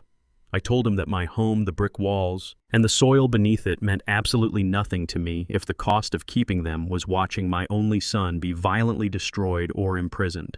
I slowly helped him up from the floor, leaning heavily on my cane as if my own legs could barely support my failing body. I looked him directly in the eye and delivered the exact words he desperately needed to hear. I agreed to legally surrender the absolute management of the blind corporate trust over to his control, effectively handing him the immediate keys to my entire estate. I stated that I just wanted the constant fear and the relentless conflict to end permanently, regardless of the financial cost. The overwhelming relief that washed over Jordan's tear-stained face was instantaneous and profound. He hugged me forcefully, weeping fresh tears of gratitude, entirely convinced that his manufactured display of sorrow had successfully manipulated an emotionally vulnerable old man into surrendering his final shield. I instructed Jordan to initiate the final sequence of the extraction. He retrieved his mobile phone from his jacket, his hands shaking violently as he dialed Meredith's private number. I watched him swallow his suffocating rage, forcing his voice into a tone of anxious, oblivious excitement. He told his wife that I had finally broken under the pressure and agreed to sign the comprehensive quitclaim deed, instructing her to meet us immediately at my house with the required legal paperwork. We left the hotel and drove back to my historic brick home in total silence. Meredith arrived mere minutes after we pulled into the driveway, stepping out of her luxury vehicle clutching a thick leather portfolio. She masked her treasonous intentions behind a veneer of urgent professional efficiency, shooting Jordan a look of triumphant complicity as we gathered around my kitchen island. She produced the fraudulent quitclaim deed, laying it flat against the granite counter next to a sleek silver pen. Before anyone could move, I raised my hand with a sudden rigid firmness. I dropped the fragile act for a brief critical moment, demanding absolute legal protocol. I stated unequivocally that I would not sign away my life's work without a certified licensed notary public present in the room to officially verify the transfer of the trust management. I insisted that this single legal formality was my ultimate non-negotiable condition to prevent any future disputes regarding my mental competence. Meredith did not hesitate or argue. Her eyes gleamed with raw, unrestrained greed, viewing my demand as a minor administrative hurdle. She eagerly agreed, immediately calling a notoriously corrupt on-call notary directly from her father's corporate law firm payroll. Within 20 minutes, the official arrived, setting his heavy metal stamping seal onto the kitchen counter. Meredith and Jordan exchanged a rapid, silent glance of absolute victory, utterly convinced they had successfully secured their ultimate prize. The notary, a sweating, impatient man named Silas, slides the thick, terrifyingly comprehensive stack of legal documents across the polished granite counter. The paper feels heavy, loaded with the weight of my complete financial obliteration. I pick up the pages with hands that I intentionally force to tremble violently, adjusting my reading glasses with a slow, agonizing deliberation. I read every single line of the predatory text. The clauses are brutal, absolute, and meticulously designed to strip me of my humanity. They grant Jordan irrevocable, immediate control over my bank accounts, my pension, the physical property, and the right to liquidate any asset without requiring a secondary medical or judicial review. It is a complete erasure of my autonomy, dressed up in dense corporate legalese. Silas taps his silver pen against the counter, exchanging a knowing, arrogant glance with Meredith, while Jordan practically vibrates with desperate anticipation. I let my shoulders sag even further, physically shrinking into the worn fabric of my cardigan. I purposefully emit a soft, defeated sigh, running a weary hand over my face, as if the dense legal terminology is simply too complex for my deteriorating mind to process. I murmur a quiet, submissive comment about just wanting the conflict to end, fully committing to the illusion of a broken father surrendering his sword to a conquering son. Meredith shifts her weight, her arms crossed, projecting an aura of bored impatience, eager to finalize the theft and escape the suffocating atmosphere of my home. I meticulously trace my finger along the signature line, feeling the cold, hard reality of their greed radiating from the document. Every legal mechanism designed to protect the elderly has been bypassed, corrupted, or bought by the people standing in my kitchen. I pick up the heavy brass pen provided by the notary, feeling its cold weight in my palm, and slowly position the ink tip directly over the dotted line. I press the nib of the brass pen against the thick parchment and slowly, deliberately drag the ink across the page. I execute the signature with slow, dragging motions, perfectly mimicking the hesitant, weakened motor skills of an elderly man succumbing to deep physical exhaustion and cognitive defeat. The exact microsecond the pen lifts from the final letter, Jordan lunges forward. He does not offer a single word of gratitude, nor does he attempt a hollow, comforting apology for forcing my hand. He violently snatches the documents directly from the granite counter, his eyes wide and burning with an unrestrained, greedy triumph. His hands shake as he quickly verifies the ink, holding the pages up to the kitchen lights like a starving man clutching a winning lottery ticket. The suffocating terror that had possessed him just an hour prior at the downtown hotel completely evaporates. It is replaced instantly by the arrogant swagger of a corporate predator who believes he has just secured a $4 million lifeline. Beside him, Meredith does not even bother to look at my face. Her attention is already entirely diverted. She steps slightly back into the shadow of the hallway, pulling her sleek mobile phone from her designer handbag. I catch the reflection of her glowing screen in the polished glass of the kitchen cabinets. Her manicured fingers fly across the digital keyboard with ruthless efficiency. She is not texting her family or her legal team. She is sending a secure encrypted message directly to the violent private equity investor she had passionately embraced in my office just 48 hours ago.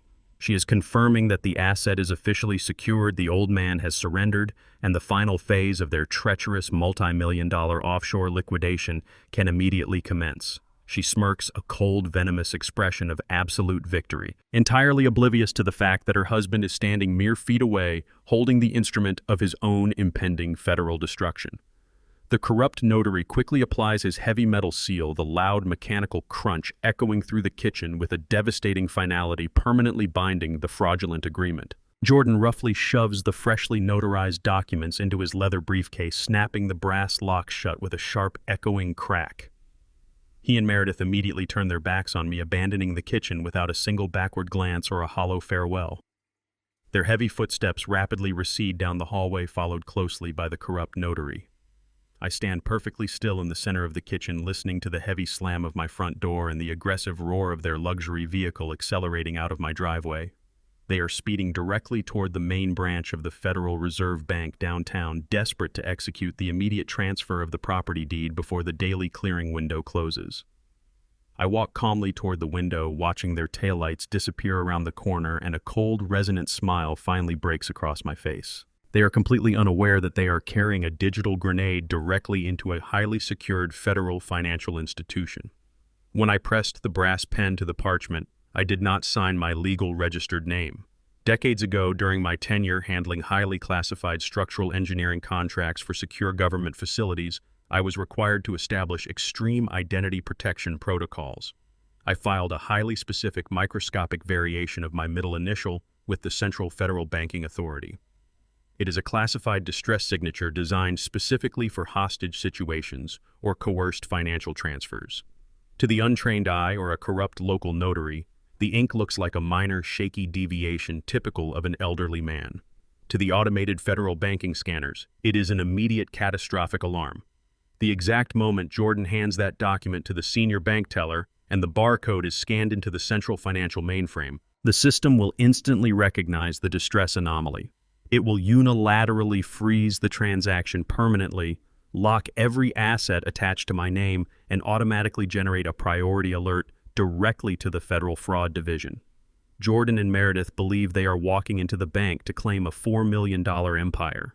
They are actually walking directly into an inescapable, heavily armed federal trap. The fraudulent document in Jordan's briefcase is now a ticking federal time bomb. The arrogant assumption of absolute victory breeds a very specific type of reckless overconfidence. Jordan and Meredith, entirely convinced that my fraudulent signature had legally transferred my $4 million estate into their possession, did not even wait a full 24 hours to execute their violent eradication of my existence. The very next morning, exactly at 7 o'clock, the heavy rhythmic vibration of industrial diesel engines shattered the quiet serenity of my historic neighborhood. I stood calmly in my kitchen, sipping a cup of black coffee, and watched through the front bay window as a massive convoy of heavy demolition machinery rolled to a halt directly in front of my property. 2 massive excavators, a fleet of heavy debris transports, and a dozen men wearing hard hats and high-visibility vests swarmed the perimeter of my pristine lawn. They were moving with the aggressive, chaotic urgency of a crew paid a massive premium to tear a structure down to its foundational bedrock before any neighbors could file a formal complaint. A heavy-set foreman detached himself from the group, carrying a metal clipboard and walking with the unmistakable swaggering arrogance of a man who believed he held ultimate authority over the soil he was marching across. He was explicitly hired by Jordan's failing development company to level the historic brick house by sunset, promised a lucrative offshore bonus to ensure nothing remained of my physical legacy. He bypassed my front walkway, entirely trampling directly over my blooming rose bushes, and marched straight up the wooden steps of my front porch. He did not bother to ring the doorbell or knock. He pulled a heavy staple gun from his tool belt and violently fastened a bright yellow, chemically sealed document directly into the restored oak of my front door. It was an immediate 24-hour eviction notice, drafted by Meredith's corrupt family law firm. The foreman stood back, admiring his handiwork with a smug, self-satisfied grin, clearly anticipating the pathetic sight of a terrified, weeping old man scrambling out of the house in his pajamas to beg for mercy. He turned around, raising a radio to his mouth to order the heavy excavators to breach the iron gate, entirely unaware that he was trespassing on a highly classified federal crime scene. He was entirely unprepared to face a man who had already meticulously engineered the total collapse of the ground beneath his steel-toed boots. I set my coffee cup down on the granite counter, unlocked the deadbolt, and stepped out onto the porch into the cold morning air.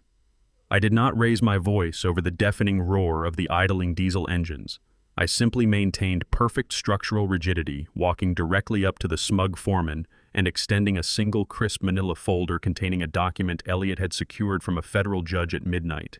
The foreman scoffed, lowering his radio and reaching for the folder with a dismissive sneer, clearly assuming I was handing him a meaningless, desperate letter of appeal.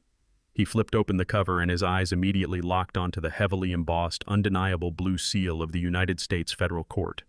It was a direct, immediate, and completely non-negotiable federal injunction. The document explicitly stated that the property he was currently standing on was the epicenter of an active multi-million-dollar federal racketeering and wire fraud investigation. It detailed that any unauthorized personnel vehicle or piece of machinery operating within the property lines would be instantly seized by the federal government, and the operators would face immediate felony charges for the destruction of federal evidence. I watched with profound clinical satisfaction as the blood completely drained from the foreman's face, leaving him a sickening shade of pale gray. The arrogant, swaggering bravado evaporated in less than 3 seconds. He looked from the federal seal to my impassive face, his jaw working silently as his brain frantically calculated the catastrophic legal jeopardy he had just marched his entire crew into. He dropped the clipboard onto the porch as if it had suddenly caught fire. He grabbed his radio, his voice cracking with absolute panic, and screamed a frantic command to his heavy equipment operators to immediately reverse the excavators and clear the perimeter. The chaotic scramble that followed was a masterpiece of terrified retreat. The massive gears ground loudly as the entire convoy violently reversed down the street, desperately fleeing the property before federal agents could arrive to impound their expensive machinery. Within 3 minutes, the street was entirely empty, leaving nothing but the lingering smell of diesel exhaust and absolute triumphant silence. The heavy yellow eviction notice remained pinned to my door, a completely useless, pathetic monument to Jordan and Meredith's manufactured victory. I reached up, tore the paper from the wood, and crumpled it into a tight ball, tossing it casually onto the lawn. The sudden chaotic retreat of the demolition crew was merely the first visible tremor of the massive corporate earthquake we had detonated. While I stood on my quiet porch, the true devastating impact of the distress signature was tearing through Jordan's reality. Miles away in his corporate office, Jordan was aggressively celebrating his presumed victory, entirely oblivious to the digital trap springing shut around his throat. Elliot, sitting in his secure downtown office, monitored the live wiretap and relayed the glorious sequence of events to me via a secure text message. Jordan's private cellular phone rang. It was his senior wealth manager at the Federal Reserve Bank calling not to confirm the deposit of $4 million, but to deliver a financial death sentence. The manager's voice was trembling, completely devoid of his usual sycophantic corporate polish. He informed Jordan that the quitclaim deed submitted the previous afternoon had triggered a severe, unoverwritable federal fraud alert the exact millisecond the signature barcode was scanned. The microscopic anomaly in my handwriting had acted as a digital tripwire, instantly alerting the federal authorities to a highly coordinated coercive asset theft. The manager stammered out the catastrophic consequences of this specific federal trigger. The bank was legally mandated to execute an immediate systemic lockdown. Every single financial artery connected to Jordan was violently severed. His private checking accounts were frozen. His corporate development funds, the very capital he desperately needed to pay the violent private equity syndicate, were completely inaccessible. But the federal algorithm did not stop there. Because Meredith had digitally co-signed the fraudulent processing documents, the system ruthlessly traced the legal liability directly back to her. Within 60 seconds, the immense, sprawling accounts of Meredith's prestigious family law firm were permanently locked down by the Federal Fraud Division pending a massive criminal audit. Their entire offshore liquidation strategy had been instantaneously reduced to ashes. They could not wire a single dollar to the offshore accounts, they could not pay their mortgage, and most importantly, they could not pay the ruthless syndicate boss who was currently expecting his $4 million. Jordan screamed into the phone, slamming his fists against his desk, demanding the manager override the system. But the man had already terminated the call to distance himself from the toxic fallout. The arrogant son and the treacherous daughter-in-law had attempted to steal my entire world. Now they were suddenly left staring at their computer screens, possessing absolutely zero financial power and waiting for the federal indictments to arrive. Elliot and I remained anchored to the glowing monitors in our secure downtown hotel room, watching the spectacular, catastrophic collapse of Jordan's empire unfold in real time. Elliot had successfully infiltrated the closed-circuit visual feeds of Jordan's corporate headquarters to complement our authorized federal wiretap, granting us a flawless view of the devastation. Through the high-definition lens, we observed Jordan sitting among the shattered ruins of his executive suite, his head buried in his hands as he gasped for air.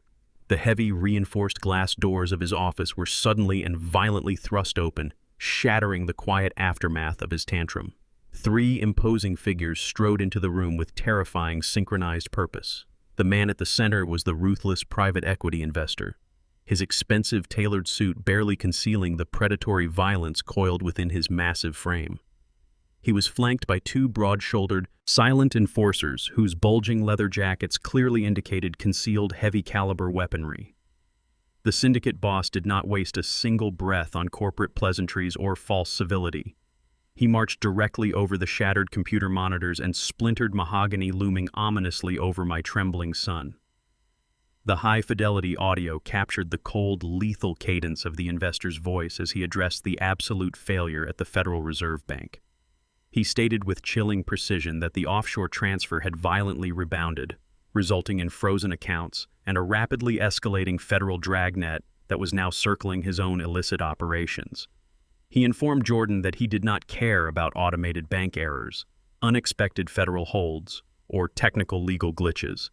He only cared about his $4 million, a sum that had just vanished into thin air entirely due to Jordan's sheer incompetence. The 2 enforcers stepped forward in unison, deliberately cutting off any potential route of escape and boxing Jordan tightly against the shattered remnants of his desk. The investor leaned down until he was mere inches from Jordan's terrified face, delivering a brutal, non-negotiable ultimatum. He demanded the entire $4 million in untraceable liquid assets by sunset that very evening.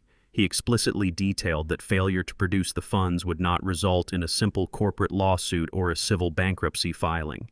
It would result in a violent, permanent extraction of the debt from Jordan's own flesh and bone. The sheer paralyzing terror of the immediate death threat broke whatever fragile psychological barriers remained intact within Jordan's mind. We listened through the encrypted wiretap as he frantically attempted to deflect the blame, throwing his wife directly into the line of fire in a desperate, cowardly bid to save his own life. His voice cracked violently as he babbled incoherently, screaming that Meredith was the one handling the offshore accounts and that she had maliciously bungled the legal paperwork. He pleaded with the syndicate boss to target her instead, claiming she was the true architect of the failed asset transfer and the rightful owner of the debt. The investor's response was a loud, booming laugh that echoed off the ruined office walls, carrying a deeply sinister, resonant cruelty. He looked down at Jordan with absolute, unadulterated contempt, shaking his head at the pathetic display of disloyalty. Reaching into his breast pocket, the investor pulled out a sleek mobile device and turned the brilliantly bright screen directly toward Jordan's face.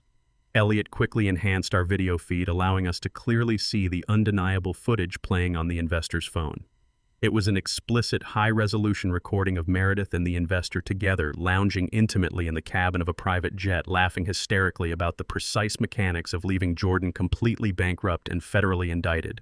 The syndicate boss mercilessly mocked my son's pathetic attempt to shift the blame, revealing that Meredith had been working exclusively for him since the very beginning of the commercial loan negotiations. He detailed exactly how easily she had manipulated Jordan's blind ambition, leading him by the nose into a completely inescapable financial snare. He stated with brutal honesty that Meredith was never an asset to Jordan's development company, but rather a highly effective parasite implanted to drain my estate dry and transfer the wealth directly to the syndicate. Jordan slumped backward against the broken drywall, his eyes wide and completely vacant as the final devastating reality crashed down upon his shoulders. The woman he had married, the woman for whom he had betrayed and terrorized his own father, viewed him as nothing more than a disposable meat shield. He had sacrificed his family, his integrity, and his future for a completely fabricated illusion. The investor abruptly terminated the recording, slipping the phone back into his tailored jacket with practiced, icy indifference. He leaned over Jordan one final time, the atmosphere in the room dropping to a freezing, lethal temperature.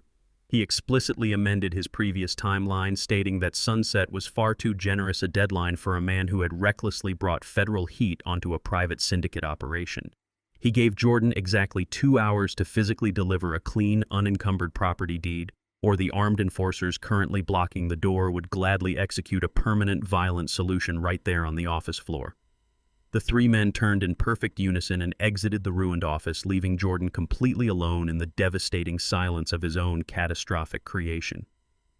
I watched the live feed as my son remained paralyzed on the floor for several agonizing minutes, his chest heaving with shallow, panicked breaths. He was completely cornered, facing an immediate, inescapable federal indictment on one side and a violent execution on the other. He hauled himself up from the debris, moving with the frantic, jerky motions of a hunted animal trapped in a burning cage. He did not attempt to call his highly paid corporate lawyers, nor did he reach out to the federal authorities for protection. He grabbed his car keys from the littered floor and bolted from the office. Elliot swiftly transitioned his tracking software, instantly locking onto the GPS signal emitting from Jordan's luxury vehicle. A sharp red dot began flashing violently across the digital city map displayed on our monitors. It was moving at a dangerously high speed, blatantly ignoring traffic signals and violently weaving through the dense downtown congestion. The digital trajectory was absolutely unmistakable. Jordan was not fleeing the city limits or attempting to reach an international airport to escape his fate. Driven by raw, unhinged desperation and facing imminent death, he was heading straight for the original source of the blocked assets. He was racing frantically back to my historic brick home for one final violent confrontation, convinced he could forcefully extract a clean deed by any physical means necessary. The red dot blazed closer to the neighborhood perimeter, signaling that extreme physical danger had officially arrived at my doorstep. The violent screech of burning rubber shattered the quiet morning air of my historic neighborhood as Jordan's luxury sedan aggressively mounted the curb and tore deep trenches through my manicured front lawn. He did not bother to park the vehicle properly or turn off the roaring engine. He threw the driver's side door open and charged toward my property like a hunted animal cornered by invisible predators. I stepped out through the heavy oak front door and planted my feet firmly onto the center of the wooden porch. I adopted the rigid, immovable posture of a structural load-bearing column, locking my knees and crossing my arms over my chest in complete defiance. Jordan practically leaped up the wooden stairs. His expensive tailored suit entirely ruined his face, flushed a dangerous mottled crimson, and his eyes wild with unadulterated terror. He began screaming incoherently, kicking his leather shoes violently against the reinforced wooden railing of my porch, splintering the white paint with his blind fury. He roared that I had completely destroyed his life, demanding that I immediately retrieve my cellular phone and dial the senior manager at the Federal Reserve Bank. He violently commanded me to verbally lift the severe fraud alert and officially reverse the microscopic distress signature I had embedded into the quitclaim deed. He ranted that the private equity investor had given him exactly 2 hours to produce the unencumbered collateral or face a lethal permanent execution at the hands of armed enforcers. He lunged forward, closing the remaining distance between us, attempting to use his sheer physical mass to intimidate me into rapid submission. He ordered me to save his life from the violent syndicate currently hunting him down across the city. I did not flinch, retreat, or raise my hands in a defensive posture. I stood absolutely resolute, absorbing the chaotic kinetic energy of his panic without shifting a single inch. I looked directly into his bloodshot, terrified eyes, entirely unbothered by the frantic death threats echoing off the brick facade of my home. His desperate, violent assault crashed against my engineered silence and instantly crumbled, leaving him gasping for air on the top step of the porch, utterly defeated by my unwavering stance. I allowed his panicked breathing to fill the heavy silence before I delivered my calculated verbal payload.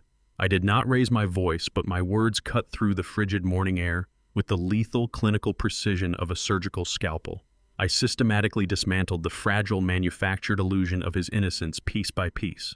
I explicitly detailed his treacherous timeline, starting with the meticulously planned introduction of the poisoned pills designed to mimic the onset of severe neurological decay and slowly destroy my cognitive functions.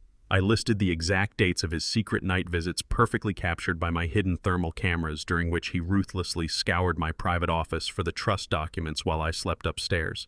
I named the fraudulent physician he had explicitly hired to fabricate my medical incompetence records, detailing the exact bribe paid to secure the fake diagnosis. I outlined the precise mechanics of the forged collateral he had utilized to leverage my estate against a $4 million syndicate loan without my legal consent. I laid bare every single piece of his criminal architecture, demonstrating beyond a shadow of a doubt that his impending destruction was entirely the result of his own relentless greed. Jordan staggered backward, his face draining of color as the undeniable reality of my absolute surveillance crushed his remaining psychological defenses. Unable to accept the totality of his absolute failure, he immediately pivoted back to desperate, aggressive gaslighting. He pointed a trembling finger at my chest and began screaming to the empty street that I was completely insane. He roared that I was suffering from a massive, irreversible, dementia-induced hallucination. He frantically insisted that the poisoned pills, the fake doctor, the midnight intrusions, and the forged documents were all paranoid delusions generated by my failing elderly mind. He refused to accept any accountability for the violent men currently seeking his life, shifting the burden of guilt entirely onto my supposed senility. His voice cracked with hysterical denial as he tried to convince himself that the federal trap I had sprung was just a chaotic coincidence masking my tragic psychological collapse. Jordan's frantic, desperate screams were abruptly drowned out by the aggressive roar of a massive luxury SUV violently taking the sharp corner of my street. The heavy vehicle screeched into my driveway, slamming on the brakes mere inches from Jordan's abandoned sedan and crushing my remaining flower beds. The driver's side door flew open and Meredith stepped out onto the concrete. She did not rush toward her husband to offer comfort or solidarity in the face of absolute financial annihilation. She marched forward with the fierce, predatory energy of a cornered rat determined to gnaw its way out of a rapidly sinking ship. Several of my neighbors, drawn from their morning routines by the escalating commotion, had stepped out onto their front lawns, watching the unfolding spectacle with wide-eyed shock. Meredith instantly recognized the presence of an audience and immediately weaponized it to serve her survival strategy. She leveled a perfectly manicured finger directly at Jordan's chest and unleashed a theatrical, high-volume performance designed entirely to salvage her own freedom from the incoming federal indictments. She screamed at the top of her lungs, explicitly ensuring that every single witness on the street could hear her meticulously fabricated narrative. She publicly declared that she was a terrified victim of Jordan's relentless financial coercion and psychological abuse. She yelled that she had absolutely no part in the $4 million racketeering fraud, the forged medical documents, or the predatory real estate scheme aimed at stealing my home. She violently accused Jordan of forcing her to participate under the constant threat of physical violence, completely severing her legal and marital ties to him in front of the entire neighborhood. She sobbed dry, manufactured tears, loudly insisting that she had only just discovered the terrifying depths of his criminal syndicate connections and was fleeing for her life. Jordan stood completely frozen on my porch, his jaw slack with absolute disbelief as he watched the woman he loved actively frame him for the entire conspiracy. The meticulously constructed facade of their wealthy, powerful marriage shattered into a million irrecoverable pieces, completely exposing the rotten, treacherous core of their alliance. The enemy camp was now fully and publicly consuming itself, leaving the vicious traitors to tear each other apart on my front lawn while the federal authorities closed in. Jordan's momentary paralysis evaporated, replaced instantly by a volcanic eruption of purely defensive rage. He realized with sickening clarity that Meredith was not simply abandoning their marriage, she was actively attempting to hand him over to the federal authorities on a silver platter to guarantee her own immunity. He lunged away from his ruined sedan, his expensive shoes crushing the remaining shards of my landscaping, and screamed back at her with a visceral, throat-tearing intensity. The fragile, polished veneer of their high society life was entirely discarded, leaving two desperate predators viciously fighting for survival in the middle of a quiet suburban street. Jordan furiously countered her fabricated victimhood by publicly airing the darkest, most heavily guarded secrets of their entire corporate enterprise. He roared that Meredith was the singular architect of the offshore shell companies, explicitly detailing how she had utilized her father's corrupt law firm to actively launder the illicit syndicate loans. He screamed the exact names of the fraudulent holding corporations she had legally registered, weaponizing their shared criminal liability in a blind attempt to drag her down into the abyss alongside him. Meredith did not retreat from his verbal assault. She stepped aggressively into his personal space, her designer handbag swinging wildly as she shrieked her own lethal accusations. She loudly indicted him for forging my signature on the initial collateral documents, broadcasting to the entire neighborhood that Jordan had knowingly committed severe wire fraud across state lines. The suburban audience of shocked neighbors stood frozen on their lawns, absorbing every catastrophic detail of the multi-million-dollar racketeering scheme being freely confessed under the morning sun. Their mutual hatred completely overrode their basic survival instincts. They were so thoroughly consumed by the desperate need to destroy each other that they failed to realize the monumental legal jeopardy they were willingly generating. Jordan yelled that he possessed a physical ledger documenting every illegal bribe Meredith had personally authorized to local zoning officials. Meredith shrieked back that she had already digitally wiped the servers and transferred the remaining capital, leaving him holding nothing but toxic debt and federal warrants. They circled each other like rabid animals, tearing away the final remnants of their manufactured innocence, completely oblivious to the silent, calculated observer standing just a few feet away on the wooden porch. I observed their public self-destruction with the detached, clinical satisfaction of a structural engineer watching a fundamentally flawed building finally collapse under its own unsustainable weight. They had done exactly what I had anticipated, weaponizing their shared greed to annihilate one another the moment their primary exit was blocked. It was time to introduce the ultimate undeniable truth into their chaotic theater. I reached calmly into the inner breast pocket of my heavy cardigan and extracted a sleek, high-resolution digital tablet. Prior to stepping outside to face the demolition crew, I had purposefully positioned a heavy industrial-grade Bluetooth speaker directly on the edge of the porch railing, hiding it in plain sight behind a decorative ceramic planter. The device was fully synced to my secure encrypted local network and optimized for maximum acoustic output. I maintained perfect eye contact with the warring couple screaming on my driveway as my thumb found the digital execution command on the tablet screen. I pressed the button with absolute, unwavering finality.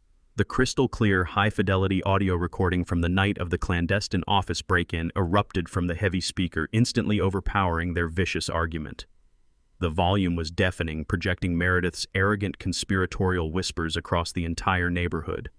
Her own recorded voice clearly and methodically outlined her treacherous endgame to the towering private equity investor. The digital audio captured her explicitly stating that the elaborate racketeering scheme was never designed to save Jordan's failing commercial development firm. The entire suburban street listened in stunned silence as the recording played Meredith's ruthless promise to violently seize my land, liquidate the massive assets into their joint offshore account, and deliberately trigger the federal racketeering investigation to leave Jordan holding the undeniable evidence of the $4 million fraud. The recording echoed with her cruel, dismissive laughter, vividly illustrating her absolute intent to let her husband rot in a maximum security federal penitentiary while she walked away wealthy and completely free with her syndicate lover. The unadulterated truth cut through the frigid morning air like a physical shockwave, carrying the undeniable weight of absolute treason. The meticulously captured audio completely dismantled Meredith's frantic theatrical display of innocent victimhood in a matter of seconds, leaving her raw, unmasked, and entirely devoid of any plausible deniability. I stood silently on the porch, holding the tablet, letting her own venomous words legally and permanently seal her fate. The brutal echo of the recording slowly faded into the morning air, leaving a suffocating, heavy silence in its devastating wake. Meredith froze completely, her perfectly manicured hand halting mid-air as the blood drained entirely from her face, leaving her a sickly, translucent white. The sheer, inescapable reality of her recorded confession paralyzed her vocal cords, instantly terminating her desperate, fabricated narrative. She stared at the heavy Bluetooth speaker with wide, unblinking eyes, finally comprehending the absolute magnitude of the invisible surveillance net I had woven around my property.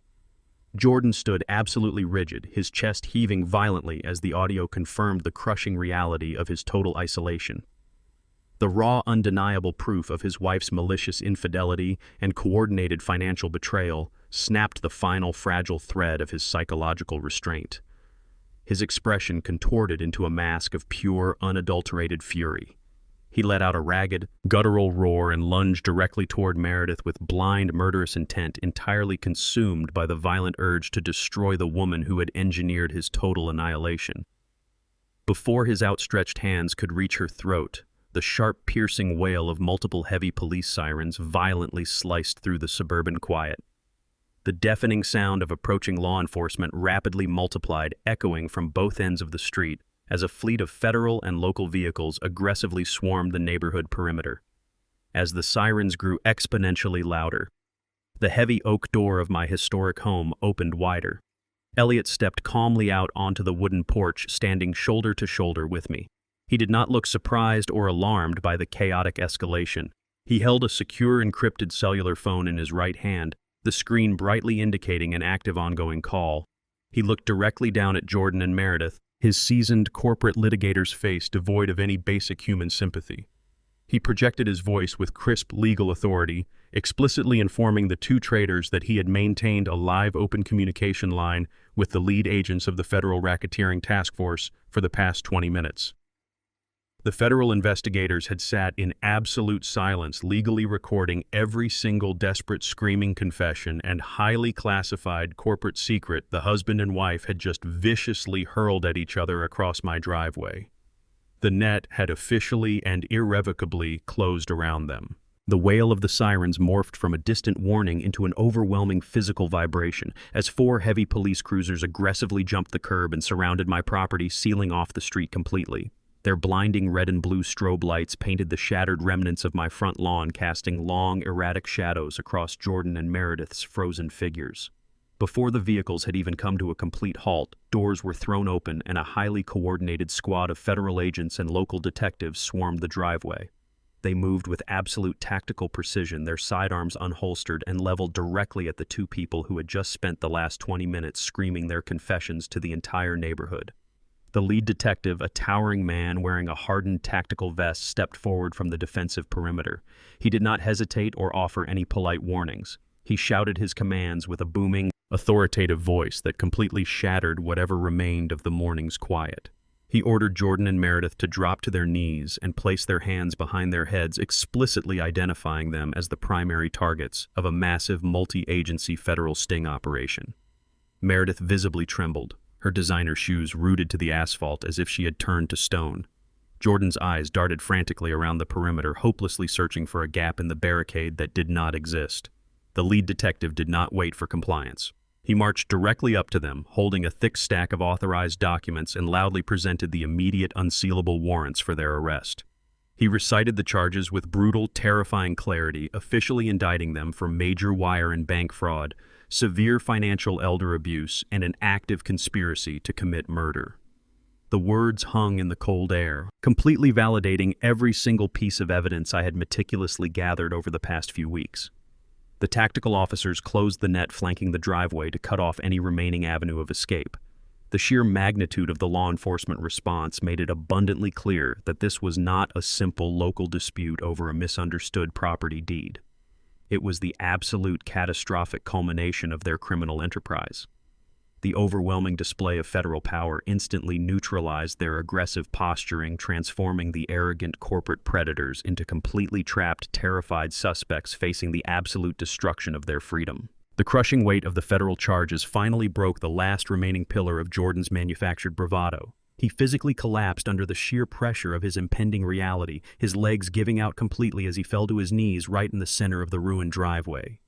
The expensive fabric of his tailored suit tore against the rough asphalt, but he did not care. He ignored the tactical officers advancing with their handcuffs and instead turned his desperate, tear-streaked face directly toward the wooden porch where I stood. He began to beg, his voice cracking into a pathetic, high-pitched wail that echoed off the surrounding houses. He pleaded with me to intervene, screaming for me to walk down the stairs and tell the armed detectives that this was all just a massive, tragic family misunderstanding. He frantically promised that he would reverse the deed, pay back every single stolen dollar, and undergo whatever psychiatric treatment I demanded if I would only call off the federal agents. He weaponized our shared blood, crying out that he was my only son and that I could not possibly allow him to rot in a federal penitentiary. I did not move a single muscle. I stood beside Elliot, my hands resting comfortably in the pockets of my cardigan, and looked down at the broken man kneeling in the dirt. I maintained perfect, unwavering eye contact with him, allowing the cold, absolute silence of my refusal to wash over him. I did not utter a single word of defense, nor did I offer a shred of paternal comfort. I simply let him look into my eyes and realize that the reservoir of my unconditional love had been completely drained the moment he decided my life was a disposable asset. The silence I offered was far more devastating than any angry tirade or bitter accusation. It was the profound, immovable silence of a man who had already grieved the death of his son months ago. Jordan's desperate pleas slowly choked into heavy, ragged sobs as he finally understood the absolute finality of my posture. The tactical officers grabbed him by his shoulders, hauling him forcefully to his feet and shoving his arms behind his back. He did not resist. He simply hung his head, entirely broken by the agonizing realization that his own ruthless greed had irrevocably severed his last remaining lifeline. While Jordan completely surrendered to his inevitable ruin, Meredith launched a fundamentally different survival strategy. She violently shook off the hands of the approaching officers, her face contorting into a mask of pure, unadulterated entitlement. She straightened her posture, attempting to weaponize the arrogant charm and aggressive legal privilege she had utilized to manipulate the world her entire life. She looked the lead detective directly in the eyes and sneered loudly, threatening him with the immense, supposedly untouchable power of her father's prestigious law firm. She aggressively demanded that the officers back away from her immediately, shouting that a single phone call from her father would strip them of their badges and bury the entire police department under a mountain of civil litigation. The lead detective did not flinch, nor did he back away. A cold, deeply satisfied smile broke across his weathered face as he pulled a pair of heavy steel handcuffs from his tactical belt.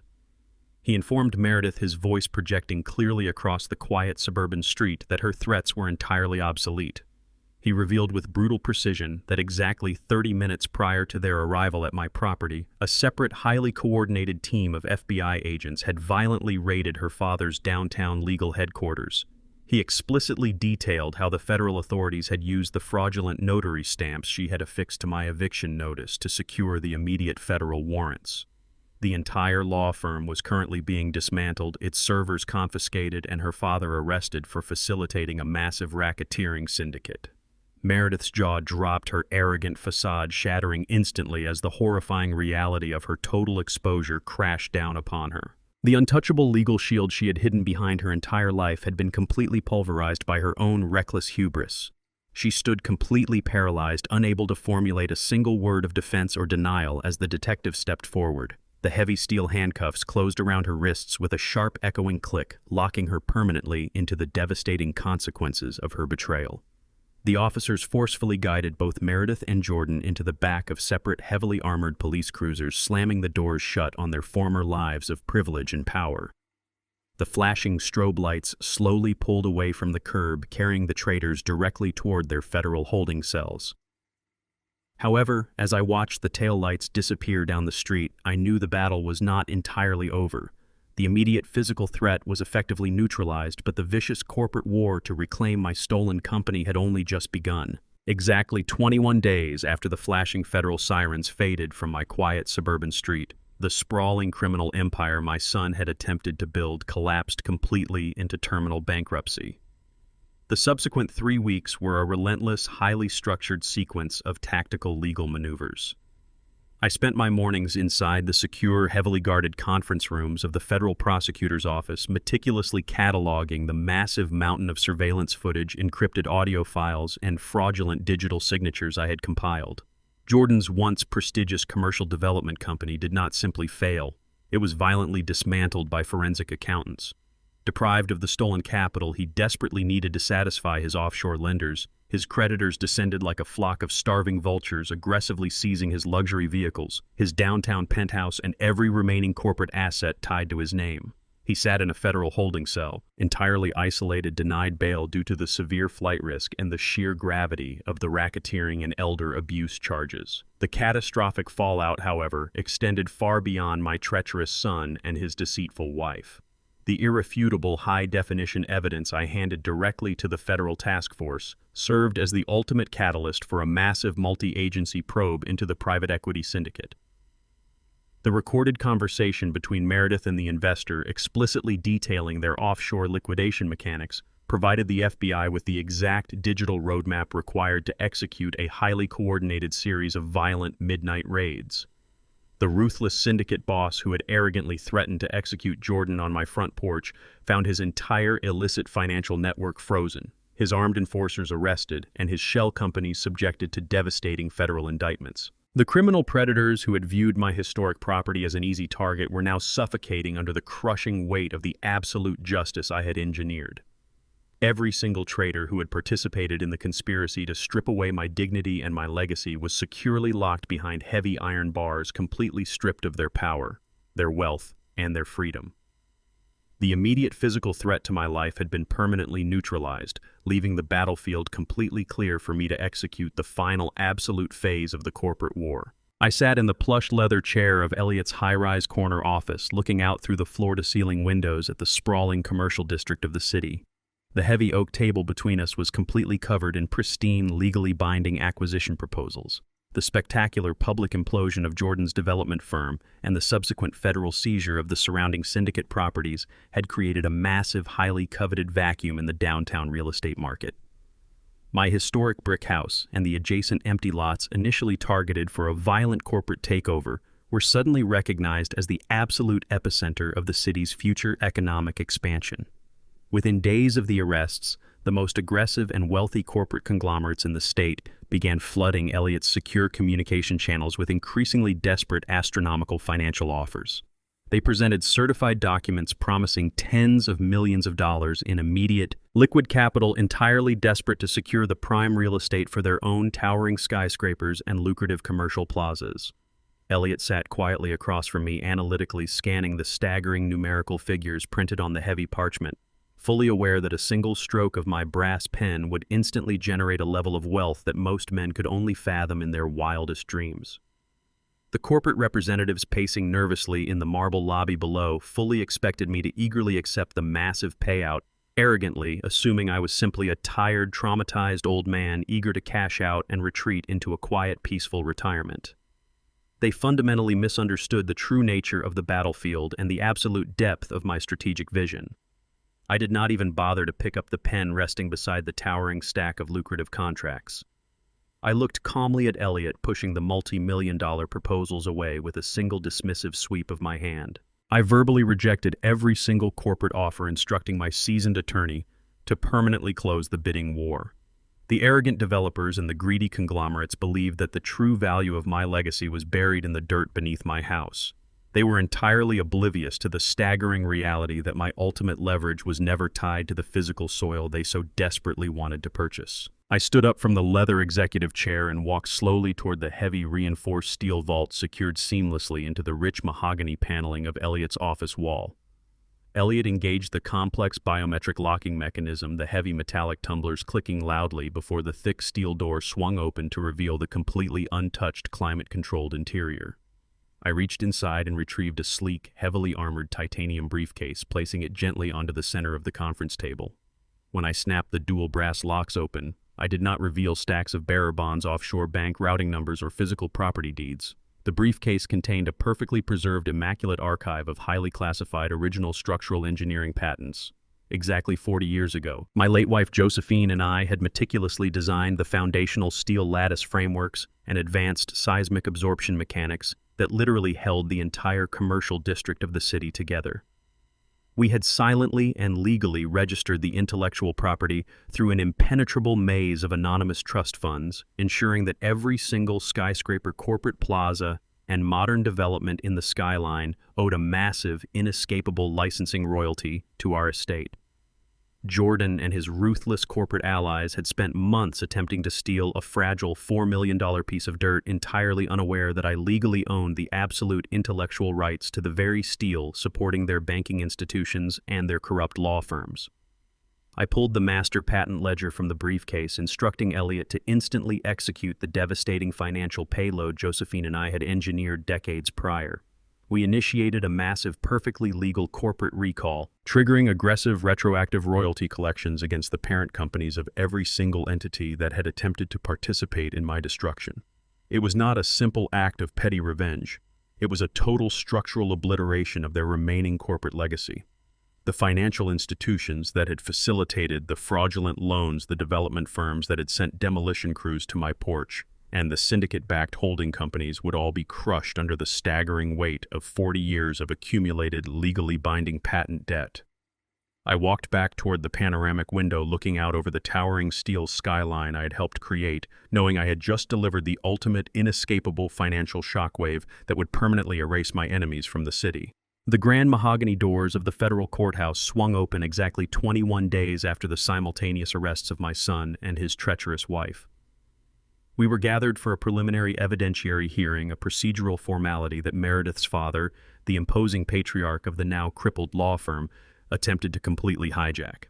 Despite the devastating federal raid that had recently gutted his downtown headquarters, the older man strode into the courtroom projecting an aura of absolute, unassailable arrogance. He smoothed the lapels of his immaculate charcoal suit, a creature born of aggressive litigation, entirely convinced that his decades of manipulating the judicial system made him immune to permanent defeat. He flanked himself with a desperate team of high-priced defense attorneys and immediately launched a ferocious civil countersuit directly against my estate. Standing before the federal judge, he loudly demanded the immediate invalidation of my foundational trust, aggressively arguing that my actions had maliciously caused the commercial destruction of his daughter and the subsequent collapse of their lucrative commercial development project. He sneered in my direction, his voice dripping with condescending superiority, as he painted me as a vindictive, senile old man who had unlawfully sabotaged a perfectly legal multi-million-dollar real estate transaction. He presented thick stacks of hastily manufactured affidavits loudly demanding astronomical financial compensation for the perceived damages to his family's corporate legacy. He paced the courtroom floor with the swagger of a reigning king, completely oblivious to the fact that his kingdom was built entirely on a fault line of his own creation. He genuinely believed that his aggressive legal posturing would intimidate me into a quiet, submissive settlement, forcing me to surrender my assets to salvage whatever remained of Jordan and Meredith's shattered lives. He looked down at me from his podium, a smug, victorious smile playing on his lips, entirely certain that he still held absolute legal dominance over the courtroom and everyone in it. He possessed no understanding of the silent trap waiting beneath his feet. He had no idea that I had not come to the federal courthouse to passively defend my trust against his frivolous accusations. I had come to systematically execute the complete, irreversible demolition of his entire financial existence. When it was finally my turn to address the court, I rose from the plaintiff's table with a calm, deliberate slowness that completely belied my 70 years. I walked directly to the witness stand, placing my right hand on the heavy oak railing as I solemnly swore the standard oath to tell the absolute truth. Elliot, operating with the cold, lethal efficiency of a master litigator, approached the podium and initiated his highly calculated line of questioning. He did not ask me about Jordan's psychological abuse or Meredith's fraudulent commercial loans. Instead, he asked me to formally identify the heavily guarded intellectual property I had acquired during my early career in structural engineering. I reached into my inner jacket pocket and produced a heavy, sealed envelope extracting 2 specific, highly classified evidentiary files. I explicitly identified the first foundational document for the official court record as Kich Bon Ong Daden, 2_26.docs, a master architectural blueprint detailing the proprietary seismic absorption joints utilized in modern skyscraper construction.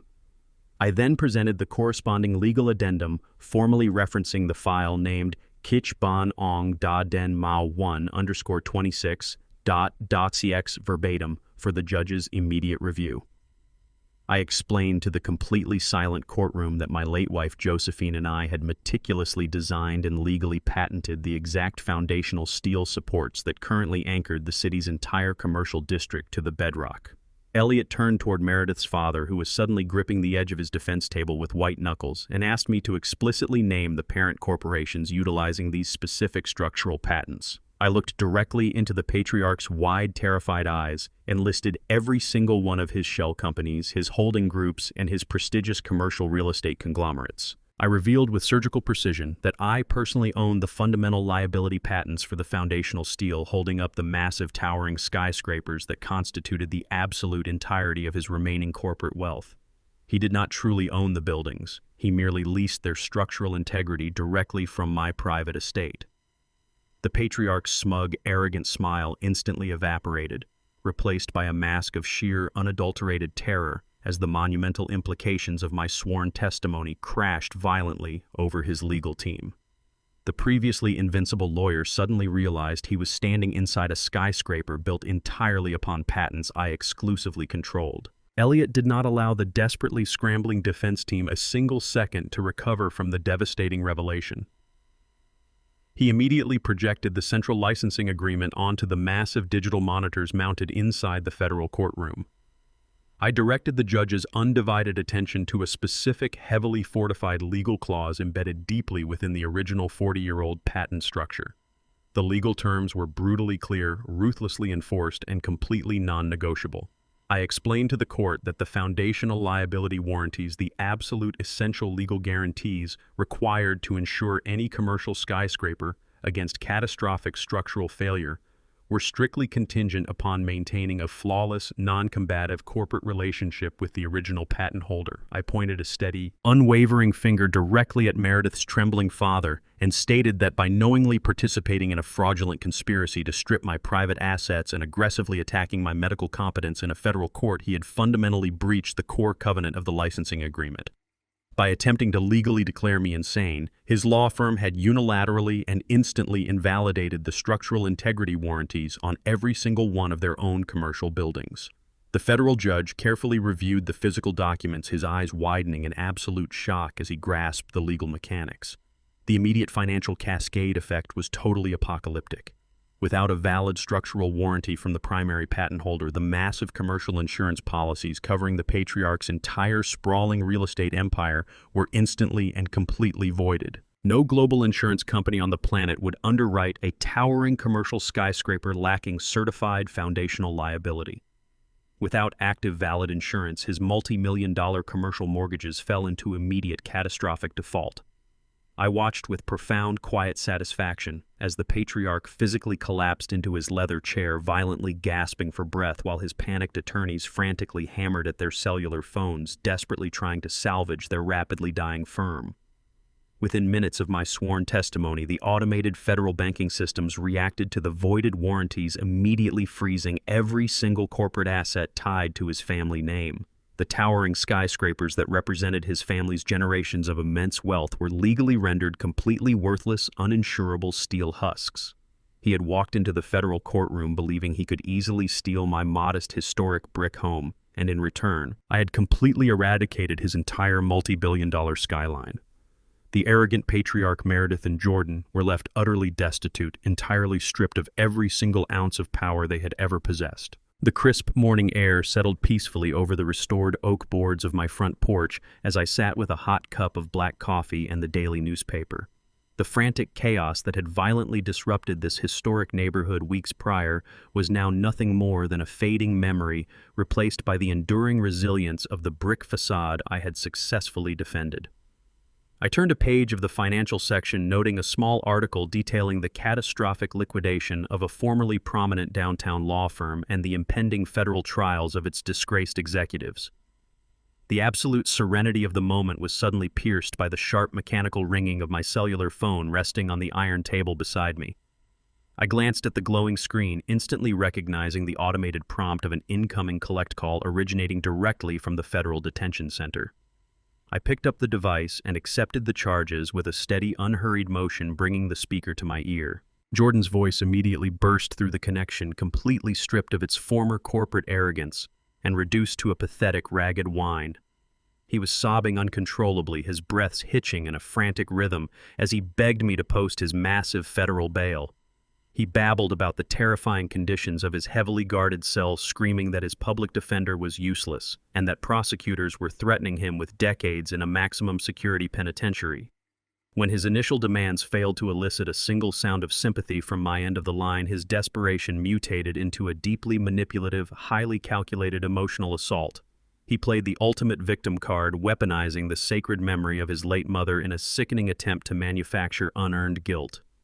Jordan wept loudly into the receiver, insisting that Josephine would never have allowed her only son to rot behind iron bars. He swore that she would be completely disgusted by my cold, unforgiving refusal to rescue him from his own criminal actions, leveraging the ghost of the woman I loved to pry open my wallet. He frantically demanded that I honor her maternal legacy by instantly wiring the necessary capital to his bail bondsman.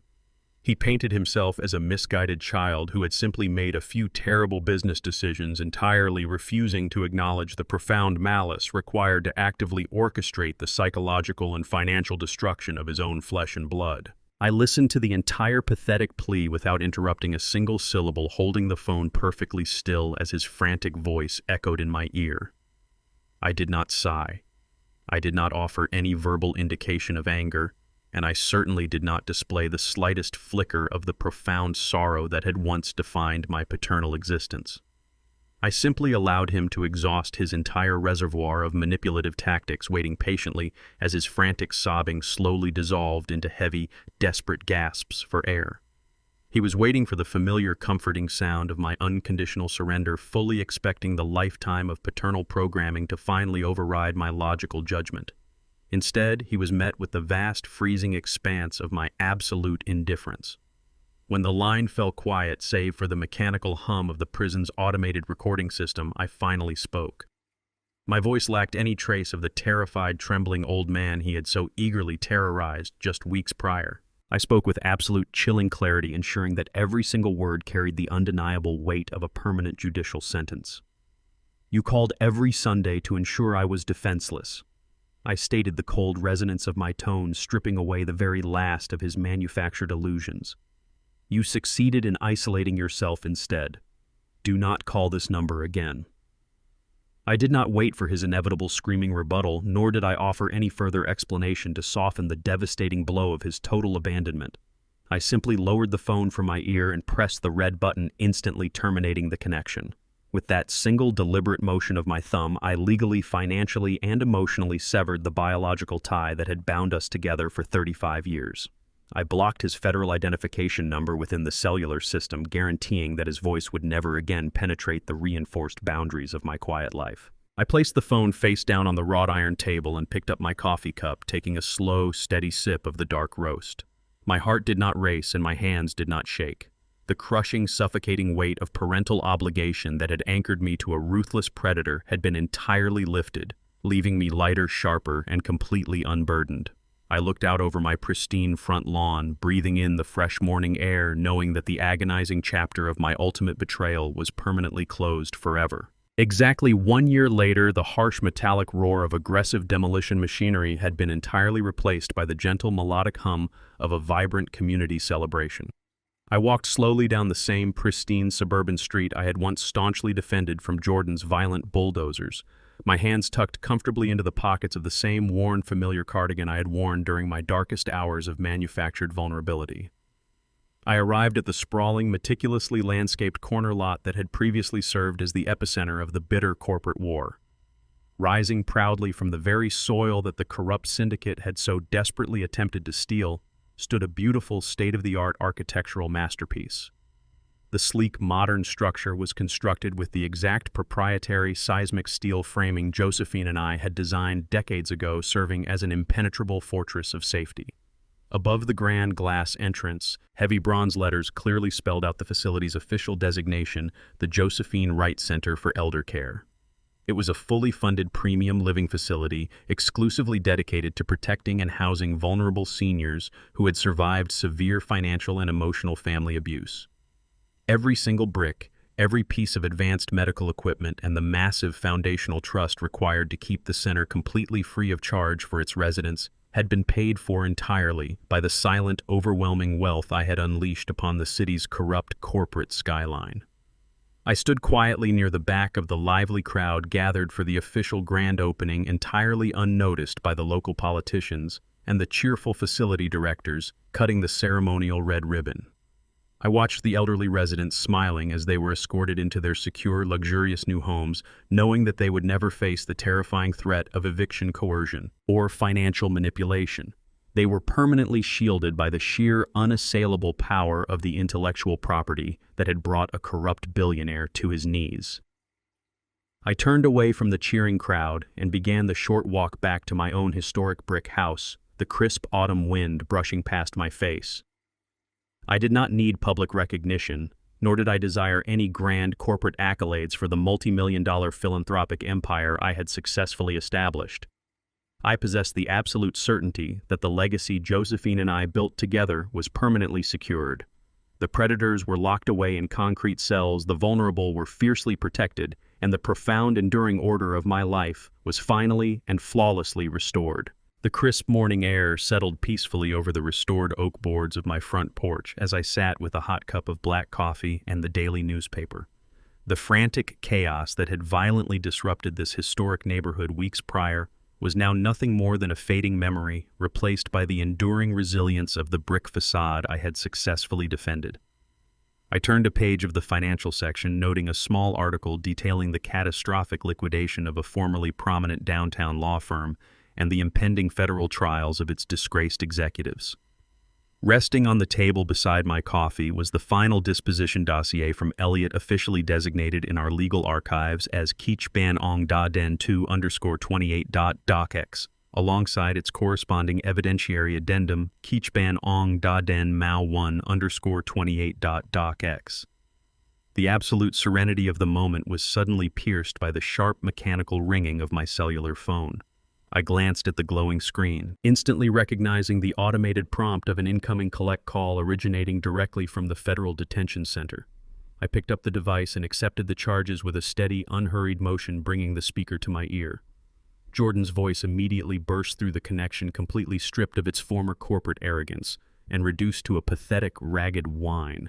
He was sobbing uncontrollably, his breaths hitching in a frantic rhythm as he begged me to post his massive federal bail. He babbled about the terrifying conditions of his heavily guarded cell, screaming that his public defender was useless and that prosecutors were threatening him with decades in a maximum security penitentiary. When his initial demands failed to elicit a single sound of sympathy from my end of the line, his desperation mutated into a deeply manipulative, highly calculated emotional assault. He played the ultimate victim card, weaponizing the sacred memory of his late mother in a sickening attempt to manufacture unearned guilt. Jordan wept loudly into the receiver, insisting that Josephine would never have allowed her only son to rot behind iron bars. He swore that she would be completely disgusted by my cold, unforgiving refusal to rescue him from his own criminal actions, leveraging the ghost of the woman I loved to pry open my wallet. He frantically demanded that I honor her maternal legacy by instantly wiring the necessary capital to his bail bondsman. He painted himself as a misguided child who had simply made a few terrible business decisions, entirely refusing to acknowledge the profound malice required to actively orchestrate the psychological and financial destruction of his own flesh and blood. I listened to the entire pathetic plea without interrupting a single syllable, holding the phone perfectly still as his frantic voice echoed in my ear. I did not sigh. I did not offer any verbal indication of anger, and I certainly did not display the slightest flicker of the profound sorrow that had once defined my paternal existence.